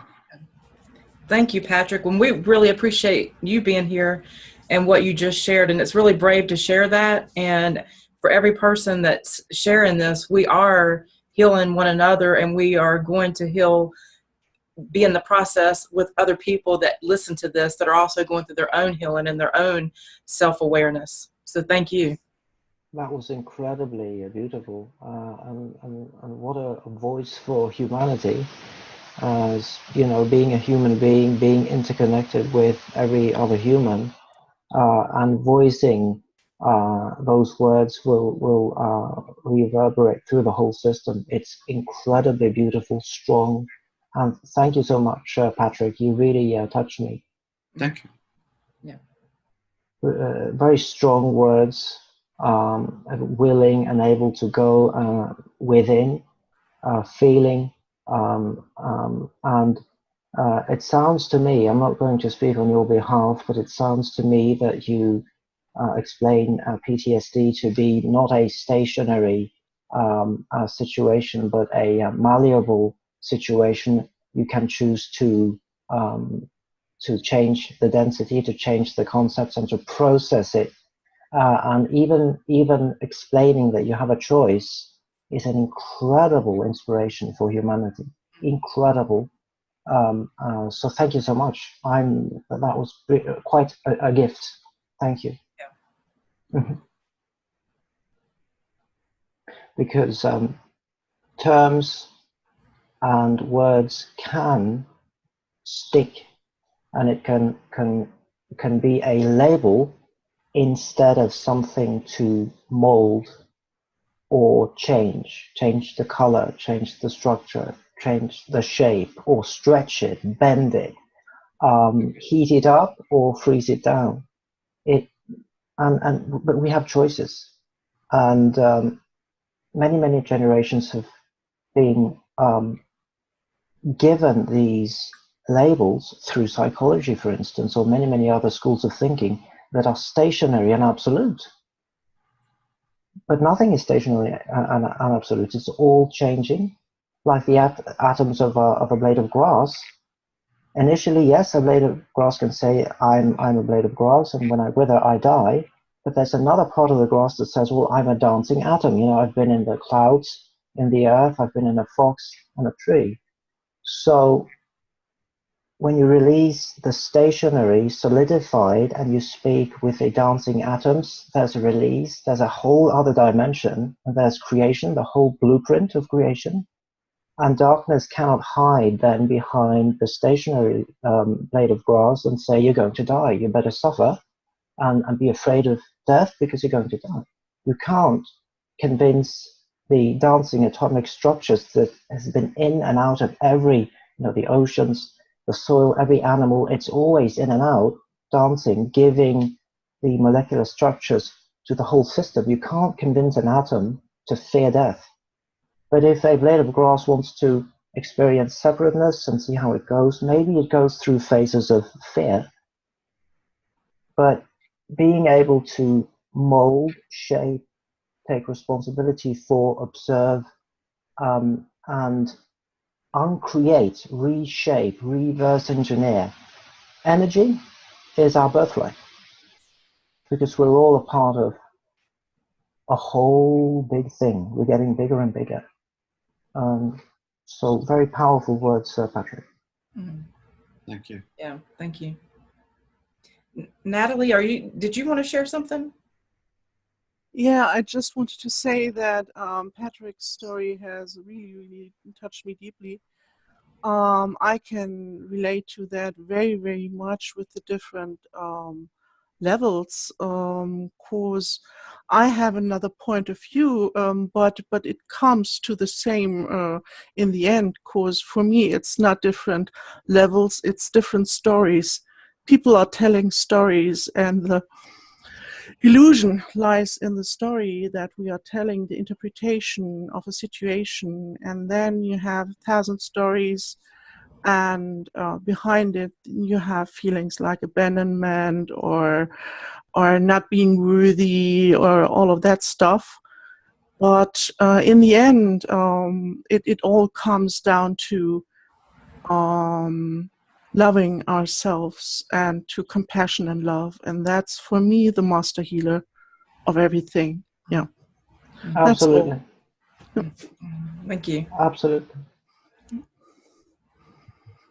These stories can be very tricky, and it is very tricky to be born into cultures that so easily guide us into these paths of identification. It seemed virtually impossible initially to not invest in stories and believe in stories. And it's so meticulously described.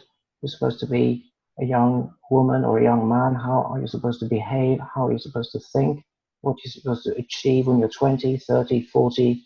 All the rituals, all these details of how, and every nation and every culture has their version, and it's absolute. And in behind these things, you can hide shadows, and it is all stories. Straight to the point, yes. Nothing wrong with language, nothing wrong with concepts and symbols, but we can reshape them. We can see the patterns that lurk behind them. And if they are negative or if they are fearful, we can change them. But it starts with actually having to say, wait a minute, I'm seeing something here. Is this me or not? You know.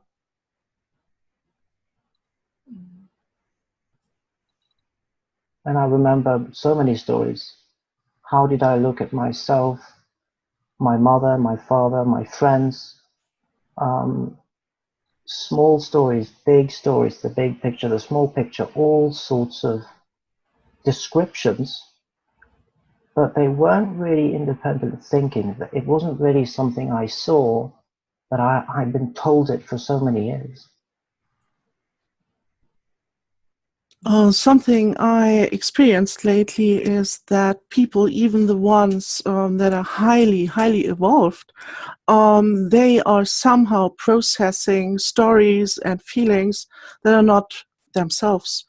One in a group is angry, so suddenly everybody has anger burst out, and you have to go through anger management. And and in the end, it's just one person, and the others, they believe it's themselves. It's yeah, it's hilarious even. Yeah, so how can you know it's you or it's not you? Cause you said it's energies don't lie. In these cases, energies lie, cause it's not themselves. It's they think it's themselves, but it's not. Sure. That's a really good point. I actually used this example in talking with a friend before doing this event, and I said, this is how interesting energy is and how it works. I said, imagine like two couples going out to dinner, and you go to the dinner and you and your partner are getting along fantastic, but the other couple are at each other's throats, and all of a sudden you hear words come from, I'll just go with the woman, we'll blame the woman on this one. The woman's throwing things at the man, and all of a sudden now the energy that I'm picking up as a woman is like, oh, all men are pigs, all men are dogs, oh, they're this, they're that, and the next thing you know, I'm over here barking at my husband or my partner, and we go home, everybody's fighting at that point. They go home, they're not sleeping together, we go home, you're on the couch, everybody's fighting, and then you wake up the next day and you go, what was that about? Yeah. What happened? Absolutely. Well, I remember not being able to differentiate between, let's say, if there was fear or anger or loneliness, depression, whatever it was. I couldn't really sense the difference, and there wasn't any sustained momentum of peace or love or just feeling good for so many years. Eventually, I started to notice differences, and personally, I could see that you could have thoughts that seemingly represented a situation or a perception, but there was an energy connected to it. So the thought could be very descriptive and precise and say, you should feel this about that or this about that. So let's say it was about my mother. At one point, there was a thought that said she should have done things differently. And that thought can come now, let's say 10 years later or 20 years later. But now the thought is without the energy. So it fades away relatively quickly, and I don't feel a trigger and reinvest. So the same thought, one was without the trigger, and the other was with the trigger. So there was a point when I blamed, but now I don't blame. And maybe you can have two politicians, twin politicians. They say pretty much the same words, but their energy is different. One is manipulative, controlling, which is fine. The other is more peace-based. And they say pretty much the same thing, but one distorts and the other tries actually to communicate. So they might look exactly the same, the language might be very similar, but the energy behind it is different. So that has simplified my life in terms of what thoughts comes, how I interpret my life situations and all these things. And that's what I mean with energy doesn't lie. It's like, it is what it is. If it's a feeling of anger, then anger is anger. That's fine. But it is what it is.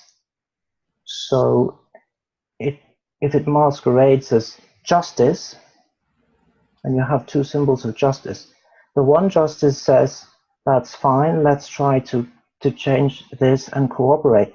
The other says exactly the same, but there is anger there, and the end result is actually animosity. So you have what is behind the thought or the action or the person is the energy, and it is what it is, no matter what it says.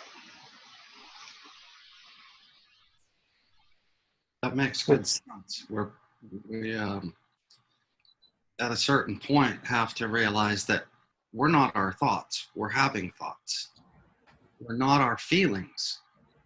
We have feelings. We're that which experiences the thoughts, the feelings.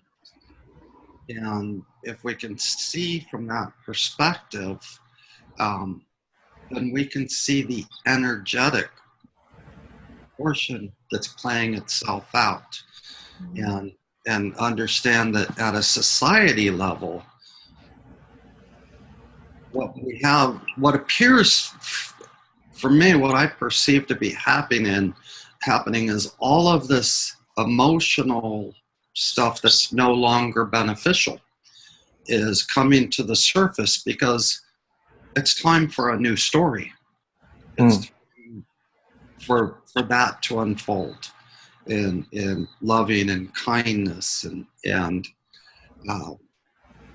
harmony and cooperation, to really see what's our potential in this game, and to let go of those thoughts that what I'm trying to say is, I notice that a lot of the times, as I'm not sure what the gal's name is, that express that, when all of a sudden you're in a group, let's say on Facebook, and you notice that somebody just comes flying in there and with their comments just levels judgment on everybody, and you're all a bunch of retards and you don't know what you're talking about, and I'm going to straighten you out. Yeah. I know how it is. I know the truth, and I'm going to clear you all up on it. And it's, you watch it, and it's like watching somebody swat a beehive. Right. Absolutely. And then Absolutely. everybody's stuff that's no longer or not resolved yet comes to the surface, and you can almost watch them. They're trying to actually pull the thought in that matches that emotion, that energetic thing, and then the miscommunication starts and all of it, and you watch it unfold and realize this is energy playing itself out, and we can label it however we want, but unless it gets healed at an energetic level, all the conversations won't do any good. But actually, there's a point where you have to step off that platform of understanding and realize that words are a limitation, like you say. We can't use words to convey what we're always experiencing or what we'd like to achieve. There's that point where I guess many are waking up to realizing that the quieter they are, the more connected to who they are, the more the influence that they can have within their life. I'm a firm believer that control is one of those stories that we've been told. Mm-hmm. We can have control. And I've always thought, you know, we have 0% of the control in our world. We have 100% of the influence Mm-hmm. at the same time. Yeah, that's good. I like it. You know, and when we can let go of the idea that we need to control and then just settle into that, I have all the influence. Mm-hmm. I have the influence to write a comment back to this person that just swatted the beehive, or not, or actually just be present for it to unfold for a few minutes, however long you have, and just hold a space for everybody to get what they need, so to speak, what they need. And you know, I think the story, when we're seeing it playing out on a public level, we see that what we're talking about, a lot of it is socially engineered. It's designed that way. The argument's here because somebody wants it here. And then you see how people's responses are very canned, very, it's as if they're just puking up something they heard somewhere else. It's not an original thought. Mm-hmm. Right. And at that point, we have to realize, okay, that was me a year ago, 5 years ago, 10 years ago. And especially for the people that have really been embracing the understanding that, yes, this programming does exist. It is influencing our every single moment. And to begin to unravel that, there's that, oh yeah, you know, I don't have to be pugilistic with anybody, because at a certain level, we're all waking up from that programming. Some are further along than others, but you know, even there's sometimes where you see people that have really unfolded and advanced and have a lot deeper understanding. Those are oftentimes the people that will admit first that they still have much of the programming, and that it's a process. It's not you don't just arrive at ta-da, I'm enlightened. You know, it's a process that each level you realize, oh, wow, I was living in that identity, that outfit, and all of a sudden, oh, it doesn't fit anymore. Right. And so Absolutely. all these identities or outfits that we wear, it helps us to realize first that we experience them, but done at a collective level. That's what's happening, and it's okay. You know, it will unfold exactly the way it needs to. Yeah. Yeah, brilliant. And we're still, and that's the thing. We haven't stopped feeling things. We haven't stopped feeling anger or whatever, but we don't make it into these characters. And I remember so clearly the characters I had, and who knows what'll happen tomorrow. I might cry, be angry, whatever, but I know that I won't repress and go into that loop. It's actually possible to make that choice. It's not about enlightenment or perfection. It can be, if you want to use those terms, but I've seen that if you just talk about the energetics and how it feels, and if you compare notes simplistically, we can have people comparing notes from religious schools of thinking, metaphysical, spiritual ones, even scientific ones, because we're all going through it with our friends and family. And we can say it simplifies it. It's very, very encouraging to talk to so many different people, and just beneath the surface there, we have very similar experiences, very, very similar. They're exactly the same even. Um, um, and it's such a relief. We don't really have to understand much, but we just share. It's such a relief. Nothing wrong with reading or studying, or nothing wrong with that. But it's such a relief to connect to people with all sorts of backgrounds, and really, oh, did you really feel that back then? Well, I felt that too. And you see, and that can be very comical. The secondary interpretation might be very different from individual to individual. You might have processed sorrow in a very different manner, some for 10, 20 years through the chasing of a career, another with a relationship with a sibling or a partner. But did you really feel that? Did you feel like it was all going to end and now we're still here? And just that sharing, because it's very painful. Mm-hmm. But when it's open, it can be modified, released. You can change it a little bit. It can be less compressed. Compressed energy is so absolute, it seems. Mm-hmm. But we can decompress, and the pressure does. It's pressure. What is repression? It's pressure, condensed, and you share. And it's a little bit less compressed, a little bit, and then a little bit, and maybe tears, maybe anger. You're allowed to cry. Everything is allowed. Everything is allowed. What happens then when it's allowed? Well, you can release the pressure, and you change. It's not solidified, but what happens then? It's more like a wave or an ocean. It's more interconnected. You can see through the fog. If it's very, very compressed, you can't really see. So all you have is programmed thoughts. But when you actually see more and more, you get used to, you can make different choices. You have an option, even. That's a miracle. Do I have an option?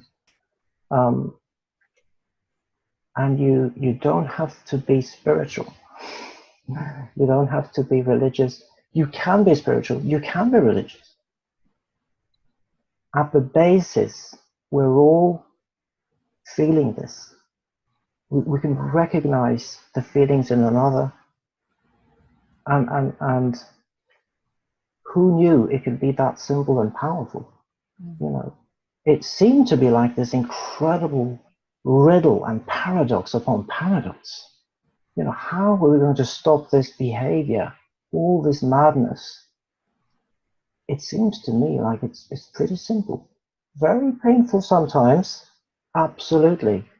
But we're in it together. Who knew across this globe that we're in it together? It doesn't matter your age, your sex, your background. We recognize how it feels to carry things, to be alone. Who knew? It's really quite encouraging. Mm-hmm. Can I share a little story about that, Bjorn? Yeah. Yesterday, I have a roommate. I live with an older gal, and all day yesterday was very tense and very, for me, walking on eggshells. And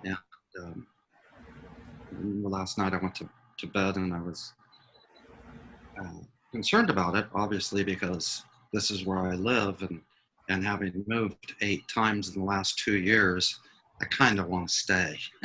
Yeah. And let this work.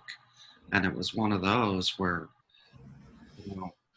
instead of going into reaction and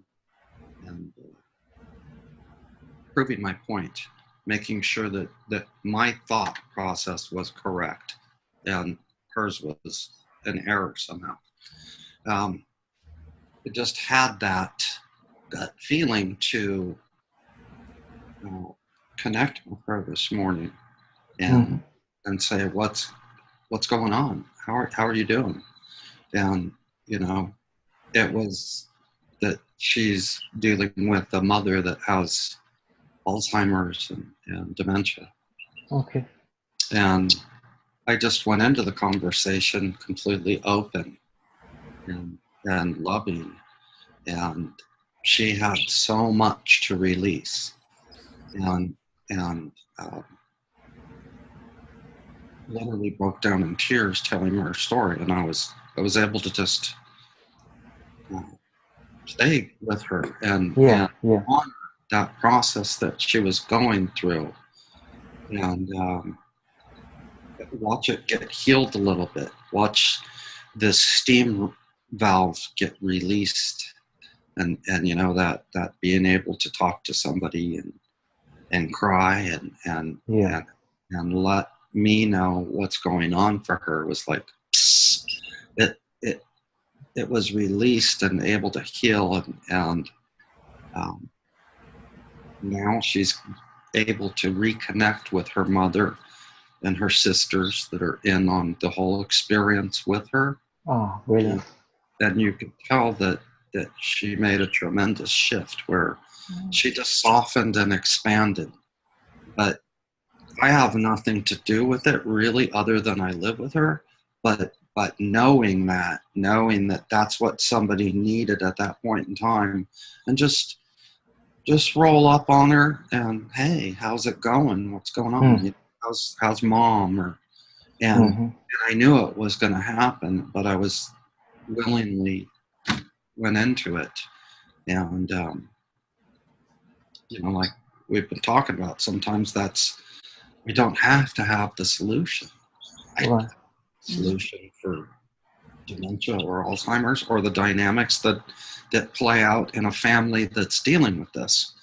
But I do have one solution that works, and that's holding the space of love for another human being that I share an environment with. But the funny part about the whole thing was one of my things was to think that it was me, that I was, and that I'm causing this behavior that's going on with her. And instead of, I guess, honoring that viewpoint and immediately engaging in, let's fix this, I just gave it some space to see maybe that's not, maybe there's a third option. That's what I'm learning. There's always a third option, and a fourth, and a fifth, and 100th. And to just allow it to be where it was, and have that part of me that seems to know what's going on beyond the illusion say, why don't you just engage her this morning and see what's going on for her? And realize maybe it's not you, maybe it has nothing to do with you, you know, but that training that we have, that if there's a problem in our environment, then it must be me, or at least then my programming was, stuff's falling apart. What did I do to cause this? Sure, yeah. You know, I must have caused it because I'm the one experiencing it. And that's that new age thinky, you know, everything I experience, I create. Yeah, at a certain level, we do. At a certain level, we're on a collective process and bumping into each other. And so just, you know, just because I see somebody that is I don't find or resonate with, or that's going through a lot of anger or whatever, that's not indicating that portion in me is unhealed. I'm just seeing it for what it is. And it doesn't necessarily mean that I need to jump in and dig deep and find that aspect of me that has an opinion that this guy's a butthead and immediately solve it. Because at a collective level, we're going to run into that.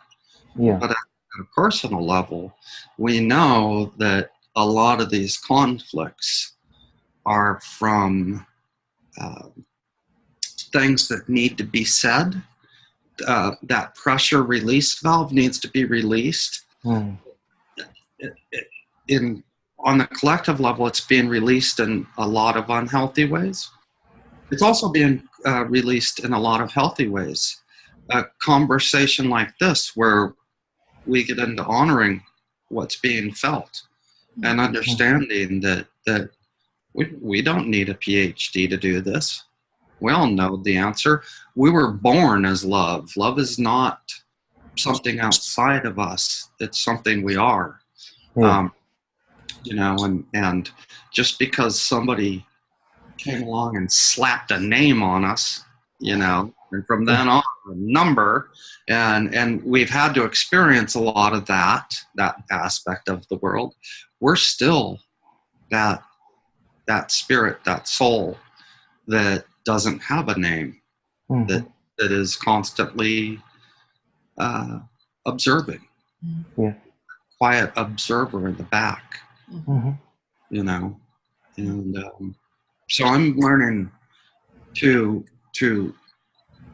understand that sometimes all it takes is that other set of eyes to connect with, and so many people have a story of pain or whatever's going on. They don't need it fixed. They need it to be heard.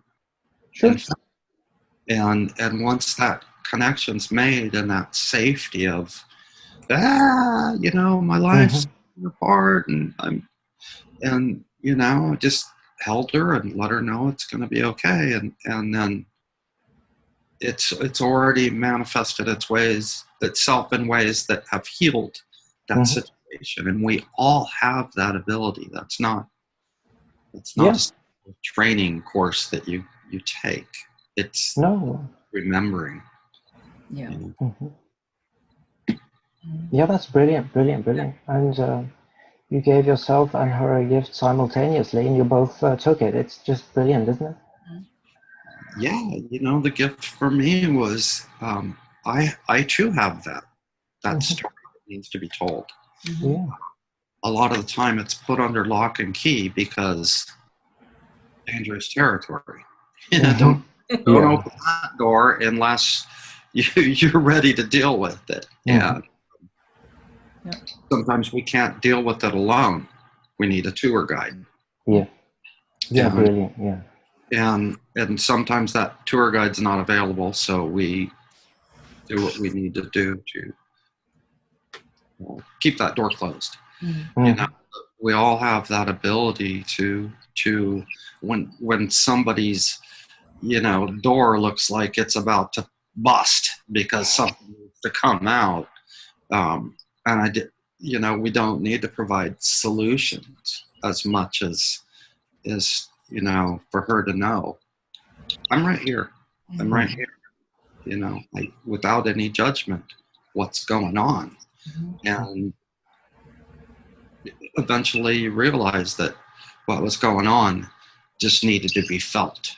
There was something holding back that ability to feel it. There was some reason, some belief system, some identity, some layer on top of true essence expressing itself. Yeah. And when that permission, when people give themselves to permission, and we give each other permission to heal, it's amazing what can happen. And it's, you know, not anything new, but to see how it unfolds in little small ways is helpful. Yeah, it is. And who knew that adjustment in you, or that choice could make all the difference? Who knew? Despite all the resistance and all the mental noise and all the excuses and all the separation, who knew that it could be so profoundly? It's too good to be true sometimes, but it's you're living it, we're all living it, and it does happen. It can release, and we don't have to prepare for it.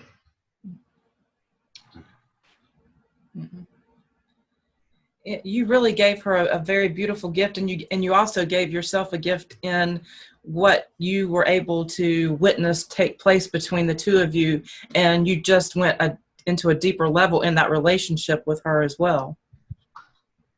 Yeah, the gift was definitely, and I didn't realize that I was giving myself that gift, but it was really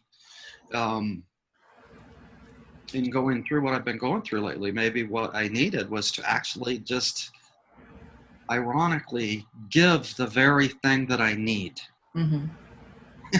Yeah.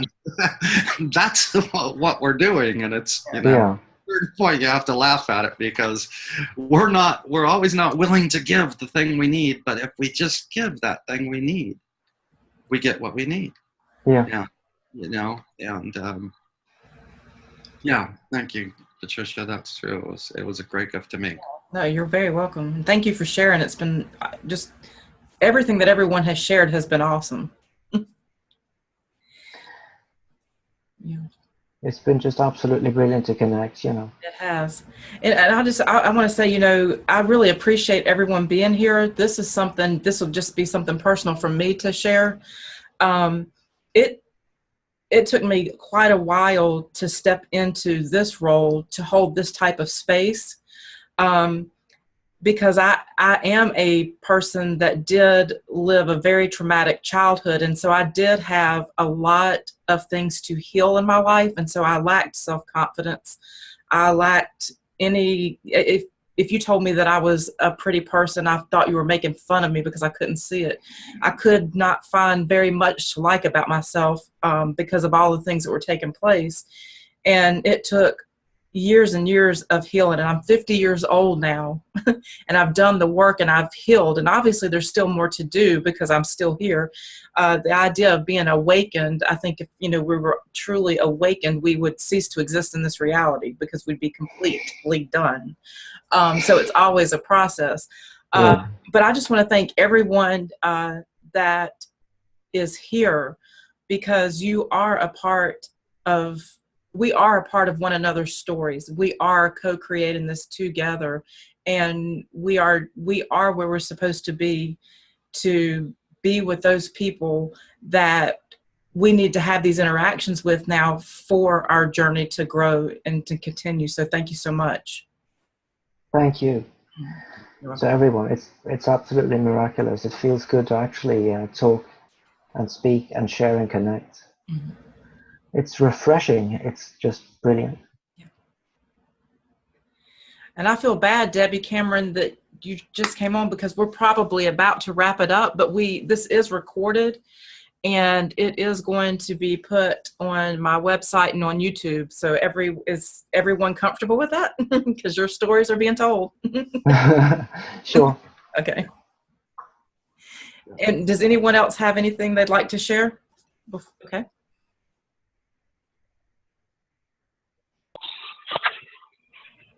What y'all were talking about, the sharing is healing. Can you hear me? Mm-hmm. Yeah, I can hear you. Because most of my life, I had a really traumatic childhood also, and I would absorb a lot of other people's emotions and have a lot of self-blame, and I'm still working through that. And I got to a point in my life where I decided I wanted to be a mindset coach and really help. And I thought I'd be able to really help people by telling them just to think positive all the time, and that would help them. And then that was really a shadow aspect of me running for myself, doing that. And the best way that I've been able to heal is by sharing, because sharing is healing and holding a space for people, a non-judgmental space where they can say what is on their plate and they need to say. Mm. Absolutely. Absolutely. Yeah. I couldn't agree more. Thank you. Yeah. Thank you. You're welcome. I feel the same. Yeah.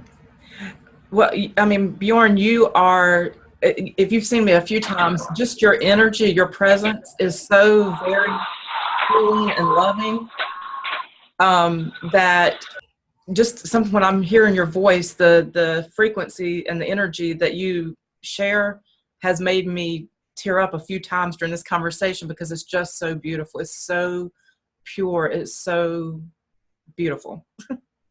Thank you. Oh, thank you so much. And to be able to speak to everyone, to you and to everyone who's participated, that voice, and actually beginning to feel that we can actually share and talk again and connect again, I have no words to describe that. It's the ultimate gift. Every word you've said, each and every one of you, is so inspiring, and I thank you so much. I feel like I'm just like a child learning to speak again, and I enjoy language now. It's lovely. It's perfect. So thank you. Yeah, thank you. Thank everyone for being here. And is there anything that anyone wants to say before we say goodbye? I want to thank you for holding this, taking this time out to have us all get together. Thank you very much. You're welcome. You're welcome. Everybody that was here. And thank you also. I would say I'm extremely tired this evening, but that also gives me an opportunity to watch myself, and I'm also have a cold. So I just really have an opportunity to observe myself. Yeah, I right. just appreciate everything which has been said. Oh, thank you, Paul. Thank you. I know it's Thank late you. your time. It's really late. Yes, it's late. Yeah. Okay, and Tracy, I know you're quiet. You don't have to say anything. I just want to say at least thank you for being here. Yeah. Thank you for having me. It's been absolutely a beautiful, beautiful conversation. It's helped me a great deal. It's really beautiful to find out that I'm actually in the same places where a lot of you guys are. And yeah, you get to feel really lonely sometimes. And it's just so beautiful, that connection. Yeah. And I'm really glad I came. Thank you. I'm glad you came too. I'm glad you came. Yeah. And thank you, Debbie. And thank you, Natalie, Dusty, Patrick, Paul, Christine, Bjorn, of course. Mary Sue Adams. And Gavin Bedow. Thank you, Mama. You're welcome. And everyone else, of course. Huh? I said, and everybody else, of course. Oh, yeah. Well, thank you for being here, Gav. No problem. All right, everyone. Have a great rest of your day or evening. And thank you so much. And we'll do this again sometime.